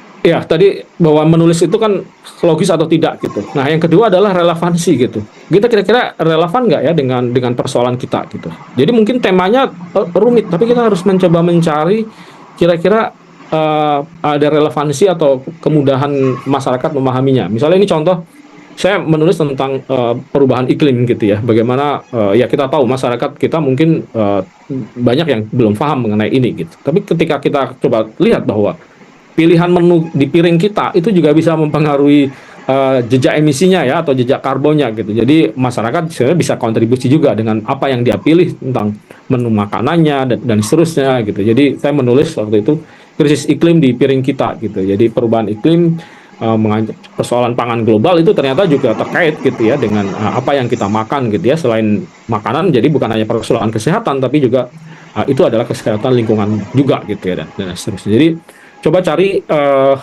kalimat-kalimat yang kira-kira punya relevansi gitu ya dengan masyarakat gitu. Walaupun persoalannya kompleks, persoalannya rumit, coba cari hal-hal yang mudah difahami dan terkait gitu ya dengan masyarakat gitu. Nah juga ini ya, kalau teman-teman baca tulisan cerpen atau tulisan fiksi gitu ya, itu kan orang rata-rata lebih tahan gitu ya. Baca novel, baca cerpen itu biasanya lebih tahan gitu dibandingkan baca paper ya atau apalagi diktat buku gitu ya. Apa yang membuat itu ya? Karena kekuatan narasi gitu ya. Jadi sejak awal walaupun fiktif dia menikmatinya gitu karena enak dibaca. Nah, kita sebenarnya bisa meminjam juga teknik menulis fiksi ya, menulis bukan ininya ya, bukan fiksinya, tapi teknik menulis narasinya gitu. Nah, ini contoh misalnya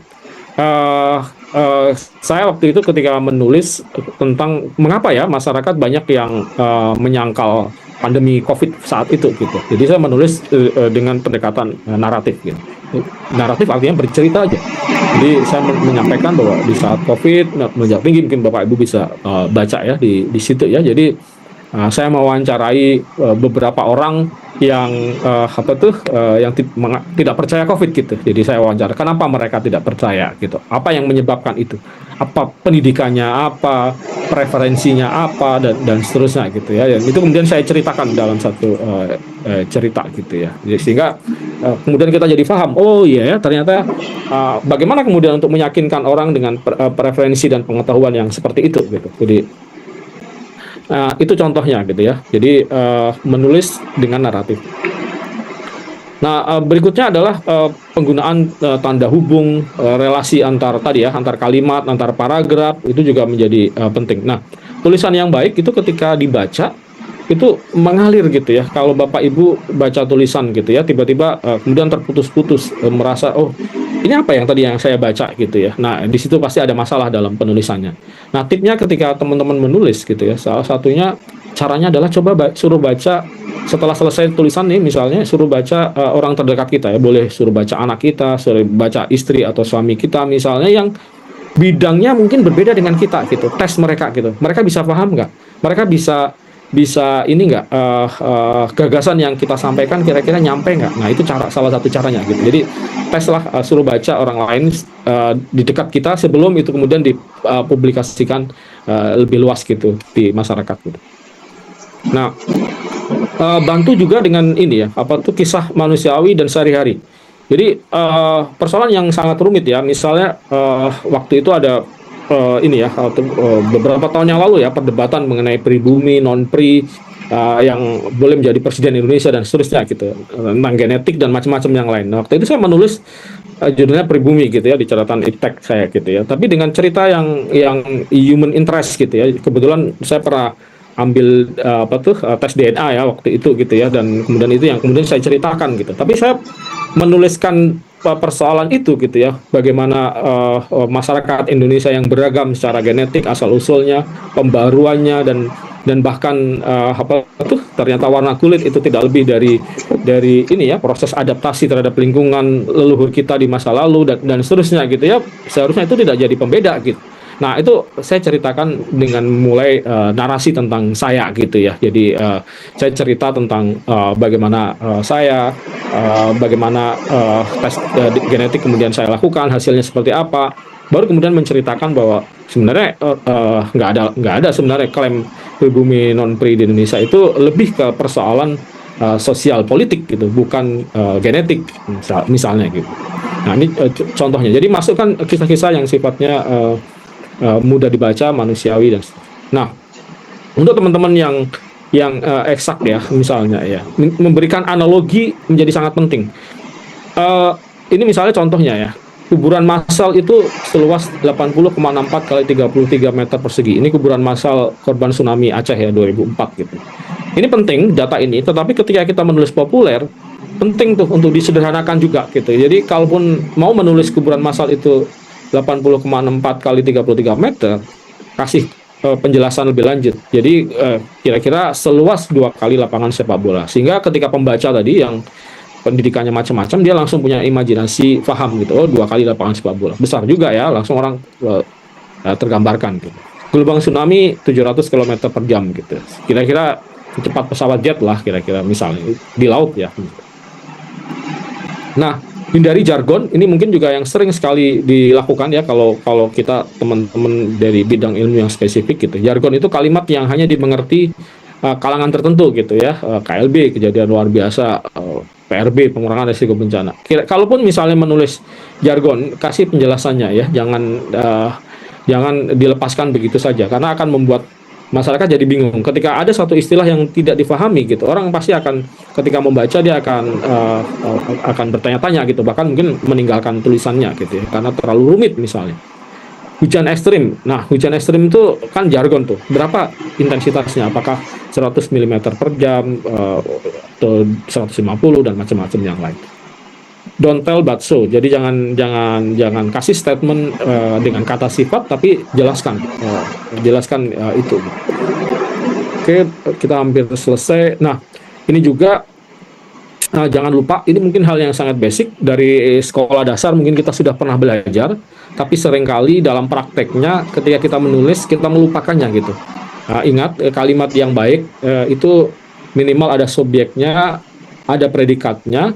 Kalau bisa ada objeknya akan lebih baik, walaupun nggak ada objek masih bisa ya, kalau subjek predikatnya asal ada gitu. Jadi kalimat yang tanpa subjek dan tanpa predikat itu nggak disebut kalimat, itu lebih ke frase gitu. Jadi kalimat yang lengkap kalau bisa ada subjeknya, predikatnya. Nah, ini tadi yang saya sampaikan, hindari menggunakan anak kalimat, apalagi cucu kalimat.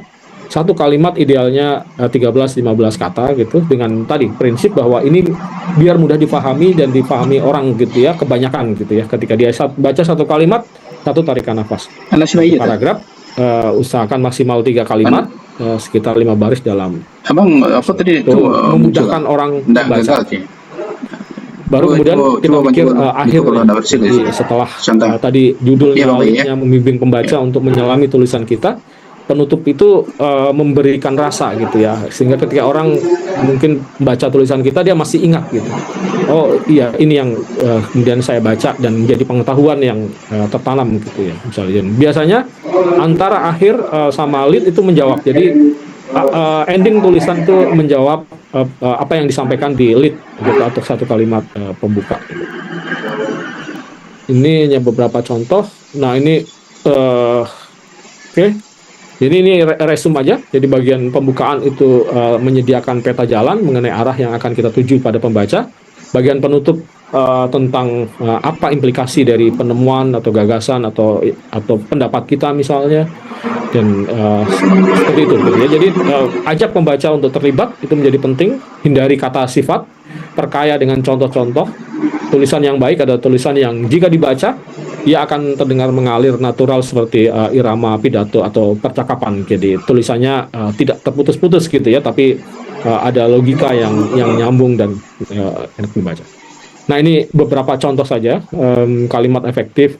Jadi saya sering kali diminta ngedit juga ya. Ini salah satu yang saya sampaikan ini adalah contoh tulisan ya. Sebenarnya ini tulisan dibuat oleh teman-teman akademisi ya. Waktu itu saya diminta ngedit buku buku mereka gitu ya untuk jadi buku populer gitu. Jadi ini contohnya di kalimat pertama misalnya. Kenapa saya bilang kalau bisa tulisan itu less is more, semakin kurang, semakin pendek, semakin baik. Nah ini contoh paragraf atas adalah paragraf yang ditulis penulis aslinya gitu ya, di bawah kemudian saya coba edit. Jadi kalaupun tulisan itu ini kan terlalu panjang ya akhirnya. Kalau teman-teman baca satu paragraf ini pasti nggak akan pasti harus menghela nafas di tengah-tengah ketika membaca gitu. Jadi kalau terlalu panjang usahakan perpendek aja gitu ya. Jadi jadikan 2 kalimat gitu kalau perlu gitu. Misalnya itu gitu ya. Jangan biarkan tulisan terlalu panjang karena orang pasti akan memahaminya akan jadi lebih rumit. Terus kalimatnya efektif atau tidak gitu ya. Ini misalnya ya. Ini yang atas ini contoh tulisan aslinya, kemudian saya edit menjadi ini. Lereng yang memiliki kemiringan lereng yang curam akan lebih mudah longsor dibandingkan dengan lereng yang landai. Usahakan dalam satu kalimat itu tidak menggunakan pengulangan kata yang sama gitu ya. Redundant. Itu akan membuat orang juga bingung gitu. Jadi ini bisa disederhanakan. Misalnya saya kemudian edit, cuman lerengnya saya hilangkan 2 gitu ya, tapi maknanya sama gitu. Orang mungkin lebih mudah bacanya. Lereng yang memiliki kemiringan curang akan lebih mudah longsor dibandingkan yang landai. Jadi seperti itu. Intinya adalah ketika kita menulis, kita harus membuat pembaca kita lebih mudah paham gitu. Jangan membuat kerumitan di kepala kita, itu juga ditularkan kepada pembaca kita gitu. Ingat subjek predikat objek ini tadi sama. Terima kasih. Itu yang saya sampaikan. Silakan kalau ada pertanyaan nanti bisa kita diskusikan. Saya kembalikan ke moderator. Baik, terima kasih Pak Arif. Paparan yang sangat mencerahkan Bapak Ibu peserta. Dalam paparan tadi ditekankan bahwa tulisan itu merupakan sarana komunikasi yang mampu menyentuh hati begitu ya, menyentuh nurani, mempengaruhi opini publik dan mendorong perubahan sosial, terutama dalam konteks isu-isu ilmiah. Dan tadi Bapak Arif juga menguraikan bahwa tulisan ilmiah populer itu harus menyederhanakan gagasan yang kompleks gitu ya, tanpa menghilangkan atau tanpa mengurangi akurasinya. Kemudian bahasanya digunakan itu bahasa yang mudah dipahami dan juga cara menyajikannya juga ringkas, jelas, dan menarik. Baiklah, kini kita memasuki ke sesi diskusi dan tanya jawab kepada Ibu. Saya akan beralih ke daftar pertanyaan yang telah masuk, dan Bapak Ibu peserta yang masih ingin bertanya, masih dan pertanyaan diskusi silahkan dituliskan ke dalam form pertanyaan yang telah disediakan oleh panitia. Baik, ini sudah ada berapa ini? 5 pertanyaan, tapi masing-masing pertanyaan beranak ini, ada banyak poinnya Pak Arif. Coba saya bacakan satu persatu Pak Arif. Satu dulu barangkali, terus nanti ditanggapi begitu ya Pak Arif ya. Baik, yang pertama ini dari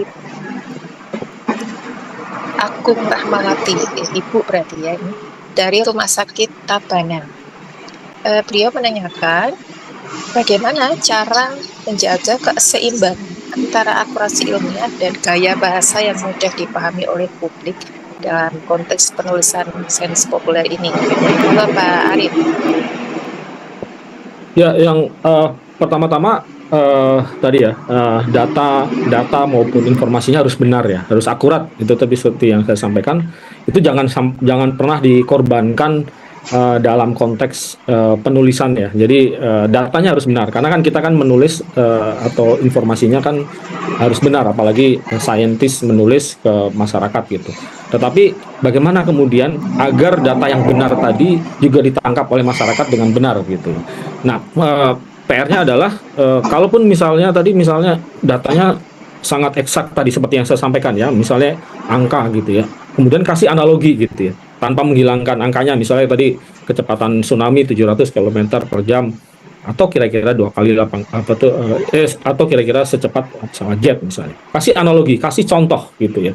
Contoh-contoh itu membuat orang lebih mudah memahami. Ataupun misalnya kalau tadi pakai jargon ilmiah yang hanya dipahami istilah-istilah yang sangat saintifik gitu. Jelaskan jargon itu ya, gitu. Jadi jelaskan kasih kepanjangannya, kasih konsep yang sama juga ketika ada konsep yang rumit yang sangat saintifik ya kasih penjelasan gitu ya. Jangan sampai kita berpikir bahwa apa yang kita pikirkan itu juga dipikirkan oleh masyarakat gitu. Nah, ya itu yang mungkin seringkali kejadian gitu ya. Karena ternyata enggak gitu. Karena apa? Karena pembaca kita bukan hanya dokter, pembaca kita bukan hanya saintis gitu. Pembaca kita adalah mungkin dia lulusan SMA, lulusan SMP dan seterusnya. Jadi sederhanakan, kasih contoh, kasih analogi gitu. Tapi datanya tadi tetap ya, datanya tetap benar gitu ya. Bukan kita korbankan data demi gaya penulisan gitu, tapi gaya penulisan itu hanya membuat orang agar lebih mudah dan mau membaca. Tetapi pada intinya tetap datanya yang harus jadi yang utama, data dan akurasinya. Baik. Semoga menjawab ya. Ya, Intinya baik. kasih contoh, kasih penjelasan gitu. Ya. Ini apa namanya? Berarti kemampuan untuk memilih istilah atau jargon yang analoginya pas itu juga sepertinya perlu jam terbang tinggi, Bapak. Nah, Kalau baru pertama kali kayaknya agak susah. Ya, sebenarnya salah satu cara yang paling sederhana untuk mengecek apakah kalimat ini sudah kalimat umum atau tidak, sebenarnya kita bisa menggunakan ngeceknya di Kamus Besar Bahasa Indonesia misalnya ya. Jadi kalau teman-teman dari kalangan medis gitu ya, mungkin kan istilahnya sangat spesifik gitu. Itu ada nggak ya di kamus gitu ya? Cek aja. Sekarang kan ada tuh KBBI online gitu. Cek kalimat ini sudah ada nggak ya? Kata ini sudah ada di kamus nggak ya? Kalau sudah ada di kamus, berarti kira-kira asumsinya ini sudah ini ya kata yang terterima oleh masyarakat lah intinya ya. Walaupun mungkin juga tidak semua di kamus juga dipahami oleh masyarakat awam. Kalau misalnya kita masih ragu, kasih penjelasan lagi gitu, kasih contoh gitu. Intinya tadi gitu, prinsipnya ketika kita menulis populer, kita harus berusaha menyampaikan gitu ya pengetahuan dan informasi itu seakurat-akuratnya gitu, bisa diterima oleh masyarakat, difahami lah oleh masyarakat gitu. Ya kalau misalnya istilahnya masih istilah yang sangat spesifik ya kasih contoh, kasih penjelasan apa sih ini maksudnya gitu. Kak, paling lambat tanggal berapa Kak? Semoga sudah menjawab Ibu Agung Rahmawati. Kemudian yang kedua, pertanyaan kedua ini dari Ibu Lilis Susanti, ya ini tokoh dari PPN ini Bapak. Ya, pertanyaannya ada dua. Yang pertama, bagaimana pendekatan yang sesuai dalam penulisan populer untuk menjelaskan teknologi yang lebih banyak menggunakan istilah asing? Apakah perlu diterjemahkan bagian? Yang mananya? Dengan karena adanya kekhawatiran lost in translation. Yang kedua, untuk mendapatkan perhatian dari target Kakak kan pulang hari Kamis tuh, nak. Kayaknya masih insya Allah masih kejar, nak. Seberapa penting bagi penulis populer, terutama yang di media massa, untuk menggunakan bahasa kekinian. Tersumpah itu kan sementara generasi kan harus diterjemahkan. Barangkali masih kurang familiar seperti itu. Silakan Pak Arif. Iya, oke. Pertanyaannya ini ya penting sekali ya. Yang pertama adalah ini ya tentang sayangnya memang banyak pengetahuan sains dan teknologi itu terjemahan ya karena memang berbahasa asing ya karena memang BPJS itu ditemukan di luar gitu. Di sini lah. Sehingga kadang-kadang kemudian ini menjadi tantangan besar sih memang ketika kita mau kemudian menuliskan itu tetap akurat tapi bisa dipahami oleh masyarakat. Proses untuk kemudian mencari padanan kata yang kadang-kadang itu bahkan tidak ada gitu ya, istilah-istilah yang benar-benar teknis tadi ya, itu terpaksanya mungkin kita kadang-kadang ya udah pakai istilah Inggrisnya gitu, tapi kemudian mungkin bukan diterjemahkan karena penerjemahannya juga sulit sekali gitu mencari padanannya dijelaskan. Kalau menurut saya akhirnya harus dijelaskan dengan kasih contoh-contoh tadi misalnya karena Kan kita kan berpikir ya orang harus jangan sampai kemudian salah persepsi, salah salah ini ya, salah apa tuh salah tafsir atas konsep yang mungkin apalagi sangat teknis ya misalnya. Jadi memberikan contoh yang sederhana, simple, seolah-olah sederhana gitu, tapi sebenarnya itu PR terbesarnya sebenarnya.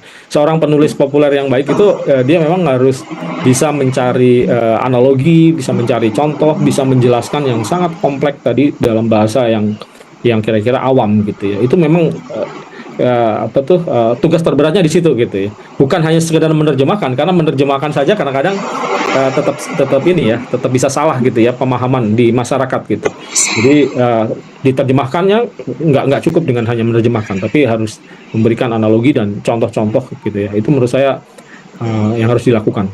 Nah, yang kedua tentang genset ya. Ini jadi diskusi juga sih sebenarnya teman-teman di media-media kayak misalnya kayak di Kompas gitu ya. Kita antara mau menggunakan bahasa baku atau kadang-kadang bahasa gaul yang berbeda gitu ya, Kak. Nah, ada beberapa toleransi kadang-kadang yang kita ini, tapi biasanya ketika itu belum menjadi bahasa baku, kita biasanya akan menggunakan bahasa prokem tadi ya, bahasa gaul anak-anak muda genset, dan mungkin kalau dulu punya bahasa prokem biasanya dalam tanda petik atau tanda miring baru kemudian dijelaskan gitu ya. Jadi karena yang membaca kan bukan hanya genset juga, tapi mungkin milenial dan bahkan boomer ya mungkin juga akan membaca gitu, sehingga kita selalu punya pikiran bahwa ketika kita menulis terutama di media yang umum ya seperti di Kompas itu, kita harus memikirkan audien kita yang sangat beragam gitu. Jadi walaupun kita misalnya menyinggung tentang persoalan genset ya dengan berbagai macam istilahnya gitu ya. Jadi boleh kita pakai beberapa kata dia gitu, tapi biasanya kita kasih tanda petik, tanda miring, kemudian dikasih penjelasan gitu, sehingga yang bukan genset pun juga kira-kira paham tentang itu yang apa yang dimaksud gitu. Nah, beberapa cara juga yang dilakukan sebenarnya mungkin itu tetap tidak cukup ya, karena ternyata genset kan bukan hanya bahasanya, tapi pola berpikirnya kadang-kadang berbeda gitu. Di Kompas itu beberapa jembatan yang dilakukan adalah ada namanya Kompas Muda gitu, yang itu kita memang undang gitu mereka untuk ikut menulis gitu ya, walaupun kemudian tulisannya kemudian di ini ya tetap ada penyuntingan dalam konteks tata bahasanya, pembakuannya dan yang lain-lain, tetapi mereka sendiri yang menulis gitu ya misalnya. Itu ada juga sih model seperti itu. Tapi bahwa memang penting sekali kita mulai berpikir ini ya audien tadi ketika ya sekarang ngapain kita menulis ini tapi kemudian nggak dibaca oleh sasaran kita gitu. Kalau kita misalnya sasarannya adalah genset, kita harus mulai melihat bagaimana cara mereka berpikir, bagaimana mereka bergaul. Salah satunya tadi ya mungkin kita menggunakan tadi istilah-istilah mereka, tapi kemudian kita perjelas lagi gitu. Itu salah satu tekniknya yang bisa dipakai. Terima kasih. Ya, terima kasih. Ya Mbak Lilis, jadi tetap dibolehkan, tetapi ada diikuti dengan penjelasan di dalam huruf maupun di ring. Ya, baik. Selanjutnya yang ketiga ini Dr. Junios. Beliau ini dari Sumatera Barat. Pertanyaannya, apakah trik yang harus kita punyai agar tulisan kita yang mengandung data kuantitatif itu dapat ditampilkan secara menarik dan disenangi oleh pembaca, menarik oleh pembaca gitu ya. Monggo Pak Arif. Ya, itu salah satu PR penulis ya memang ya, data-data yang kuantitatif, statistik gitu yang mungkin sangat jelimet angka-angkanya gitu ya. Bagaimana caranya ya? Tadi mau tidak mau kalau menurut saya ya, contoh-contoh yang kira-kira terkait sama masyarakat gitu, itu penting untuk ditampilkan. Mungkin tidak semuanya ya, tapi misalnya ada beberapa temuan-temuan yang menarik angka-angka statistiknya gitu ya, sehingga nggak hanya menjadi urainya, nggak hanya berupa angka dan penjelasan tentang angka-angkanya, tapi kasih contoh-contoh anekdotal yang mungkin relevan dengan itu gitu. Itu akan sangat membantu. Dan contoh-contoh itu kalau bisa tadi ada human interest-nya ya, ada keterkaitan dengan persoalan sehari-hari yang dihadapi oleh masyarakat gitu ya. Nah, itu menjadi penting gitu. Kalau nggak ada itunya gitu ya, pasti orang akan lelah ya kalau masyarakat awam ya membaca yang penuh dengan angka-angka saja gitu. Jadi contoh-contoh analogi itu sekali lagi menurut saya menjadikan tulisan kita itu ada dimensi orangnya gitu ya di situ gitu ya, sehingga orang oh iya ya ini ada karena yang paling gampang ya memang contoh ya sebenarnya. Ya, jadi diberikan contoh, analogi dan lain-lain.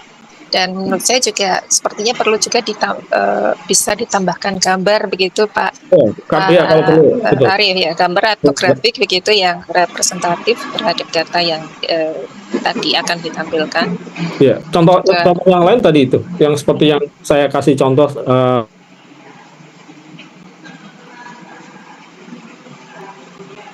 Sebenarnya sifatnya sangat ini ya, sangat saintifik, genetik dan macam-macam yang lain. Tapi saya memulai tulisan dengan cerita mengalir gitu tentang saya, bahwa ternyata orang identitas saya sebagai orang Indonesia mungkin di Singapura, di Malaysia, di mana juga bisa sama aja, bisa orang salah gitu mengira saya orang Malaysia dan macam-macam yang lain. Dan baru kemudian kita menjelaskan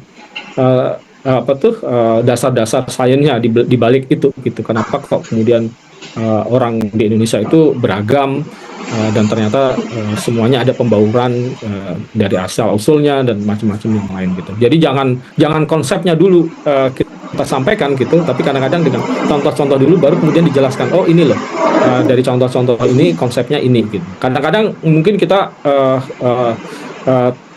kalau nulis di ini kan dibalik gitu ya, konsepnya dulu baru kemudian contoh. Kadang-kadang bisa juga dari contoh dulu, dari kasus dulu, baru kemudian dijelaskan pelan-pelan ini konsepnya seperti ini. Itu juga salah satu teknik yang bisa kita lakukan sebenarnya. Jadi misalnya kita menyampaikan angka, sampaikan dulu misalnya deskripsinya, baru kemudian oh ini di survei kita juga angkanya seperti ini. Itu juga bisa. Seperti itu, beda. Ya, baik, terima kasih. Selanjutnya masih ada lagi nih Pak Arif. Dari Rumah Sakit Naren ya, nggak ada namanya tapi ini di Cibubur.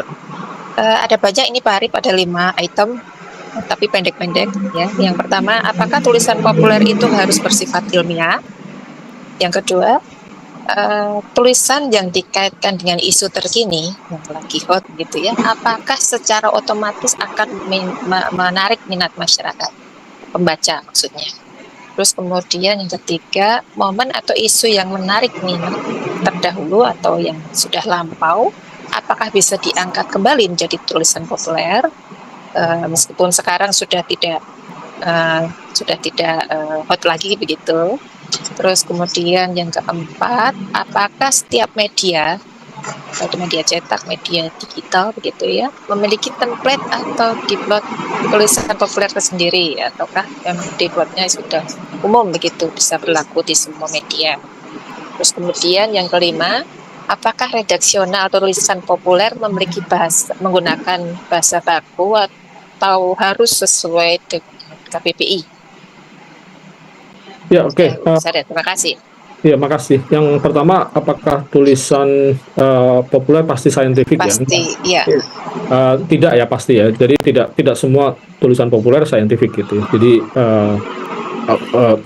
seperti yang saya sampaikan, tulisan populer itu kan macam-macam tuh. Ada misalnya tulisan fiksi juga bisa jadi tulisan populer ya. Populer itu artinya sesuatu yang ini ya, populis lah ya, yang populer di masyarakat. Nah, yang bedanya tadi yang kita sampaikan, kita mencoba menulis tulisan populer tapi berbasis data sains gitu ya. Misalnya bagaimana mempopulerkan sains tadi, yang artinya kita secara sederhananya coba deh dari tulisan yang mungkin Bapak Ibu sudah melakukan riset, membuat paper, atau bahkan mungkin atau juga bisa policy brief misalnya yang ditujukan ke government atau pemerintah, juga dituliskan secara populer sehingga tadi prinsipnya dibaca oleh orang yang lebih luas gitu ya, audiennya gitu. Itu sebenarnya populer sebenarnya di situ gitu. Nah, bedanya kalau dia fiksi atau dia saintifik dari basis datanya ya sebenarnya ya. Kalau dia datanya adalah data science gitu, tapi menuliskannya dengan gaya bahasa populer, artinya ditujukan untuk orang yang lebih luas, yang nggak hanya peer review. Nah, itulah populer. Nah, yang kedua tadi apa ya Bu ya? Maaf. Yang jika tulisan itu dikaitkan dengan isu terkini, apakah itu secara otomatis akan menarik?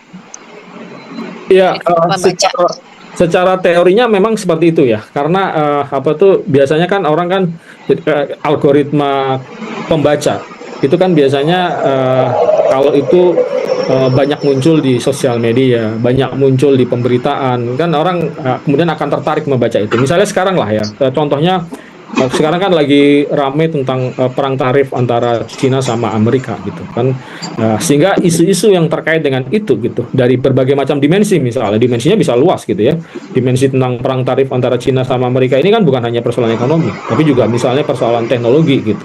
Ketika kita menulis kaitan misalnya bagaimana sebenarnya perang teknologi di belakang perang tarif ini misalnya, mungkin orang mungkin akan lebih tertarik membaca ya. Kenapa? Karena tadi ini sekarang sedang menjadi hot topic, lagi dibicarakan di mana-mana, sehingga oh ya saya pengen tahu tuh, atau istilah anak mudanya FOMO gitu ya.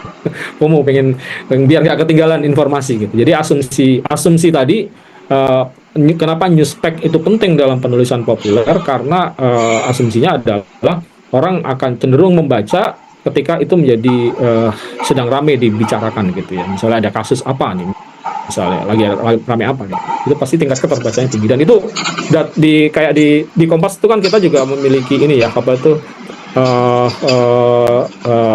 memiliki data mengenai tingkat keterbacaan gitu.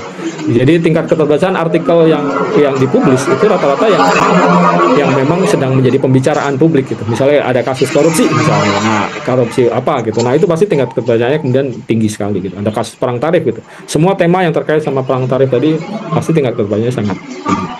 Jadi data algoritma kita juga menunjukkan itu sih. Terus yang ketiga tadi apa Bu? Yang ketiga, ketika momen atau isu itu sudah lampau, apakah masih bisa diangkat lagi begitu untuk jadi tulisan populer, barangkali untuk keperluan pembelajaran dan bagaimana begitu?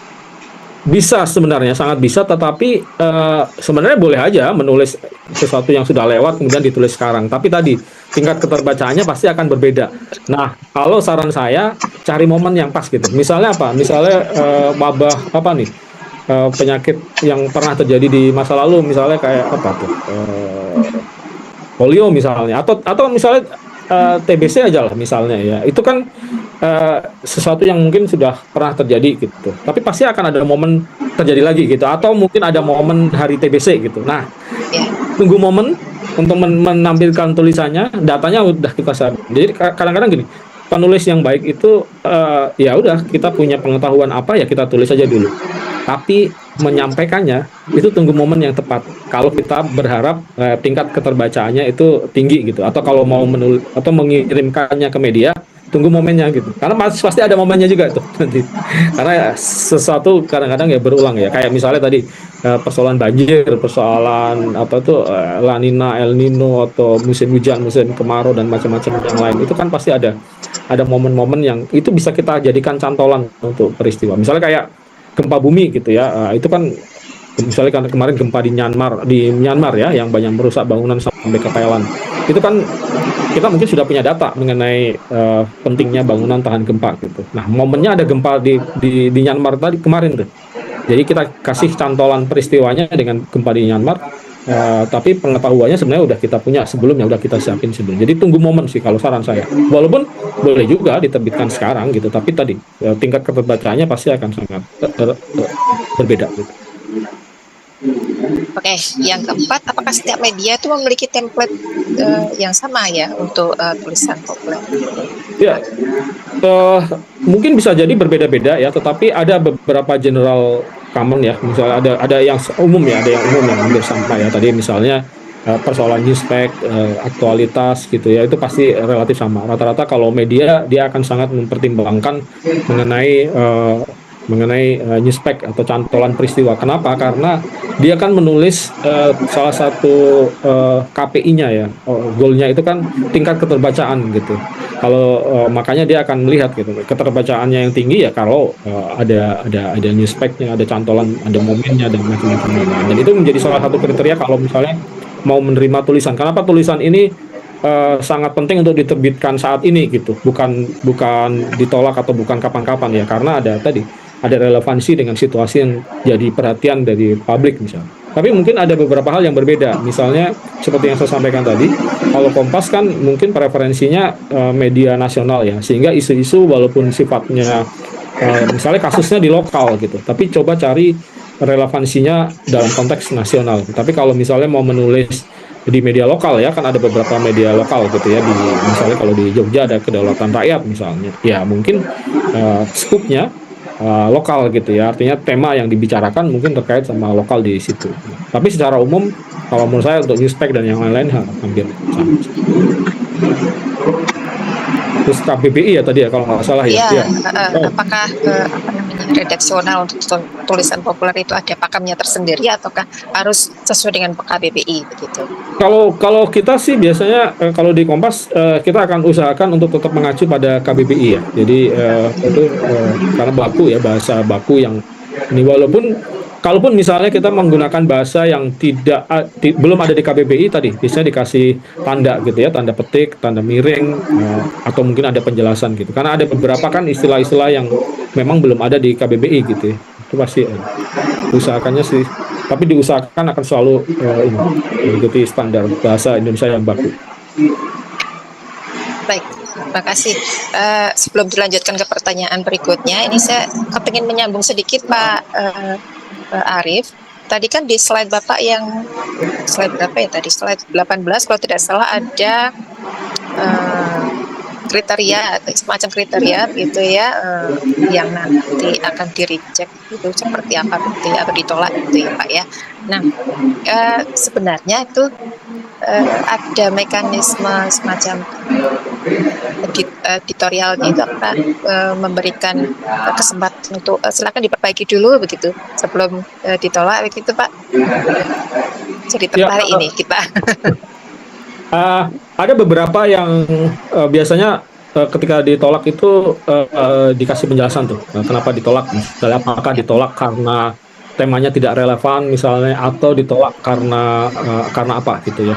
Nah itu kalau misalnya hanya persoalan tulisan editorial tuh mungkin masih diberi kesempatan tuh biasanya gitu, masih bisa gitu ya. Tapi kalau misalnya dianggap gagasannya tidak sesuai gitu ya misalnya gitu atau apa gitu. Nah itu mungkin yang agak sulit ya. Tapi kalau misalnya lebih ke persoalan ataupun misalnya kontak gitu ya, tadi Newspeknya tidak sesuai gitu. Misalnya tiba-tiba mengirim tulisan yang sama sekali baru gitu ya, yang saat ini sedang rame tentang apa gitu, tiba-tiba ada yang baru. Nah itu mungkin dikasih kesempatan tadi dikembalikan, biasanya mungkin dikasih catatan sebaiknya dikirim, lihat momennya ya, misalnya kayak gitu, jadi dikirim lagi untuk momen tertentu. Tapi kadang-kadang juga karena kesibukan saya seringkali juga tuh ada yang mengeluh, saya menulis kok nggak jelas nih, dikembalikan saja gitu. Nah ada juga kadang tanya aja lagi kalau saran saya, jadi kan bisa tanya itu, mungkin bisa kasih catatan.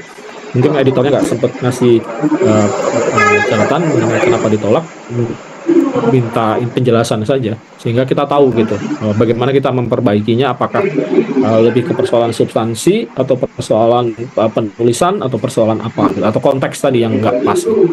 Jadi boleh ditanya sih sebenarnya. Terima kasih.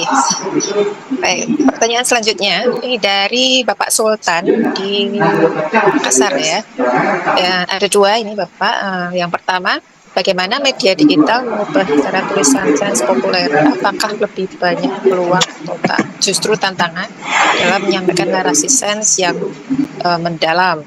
Terus yang kedua, apakah penulis sains populer memiliki tanggung jawab etis untuk menyederhanakan teknologi canggih seperti dari AI gitu atau blockchain tanpa mengurangi akurasi ilmiahnya? Silakan Bapak. Ya, oke. Ya perkembangan dunia digital saat ini sebenarnya ya seperti pisau bermata dua ya. Dia bisa membantu kita tapi juga bisa menjerumuskan juga sih sebenarnya. Jadi kalau kita lihat sekarang ya perkembangan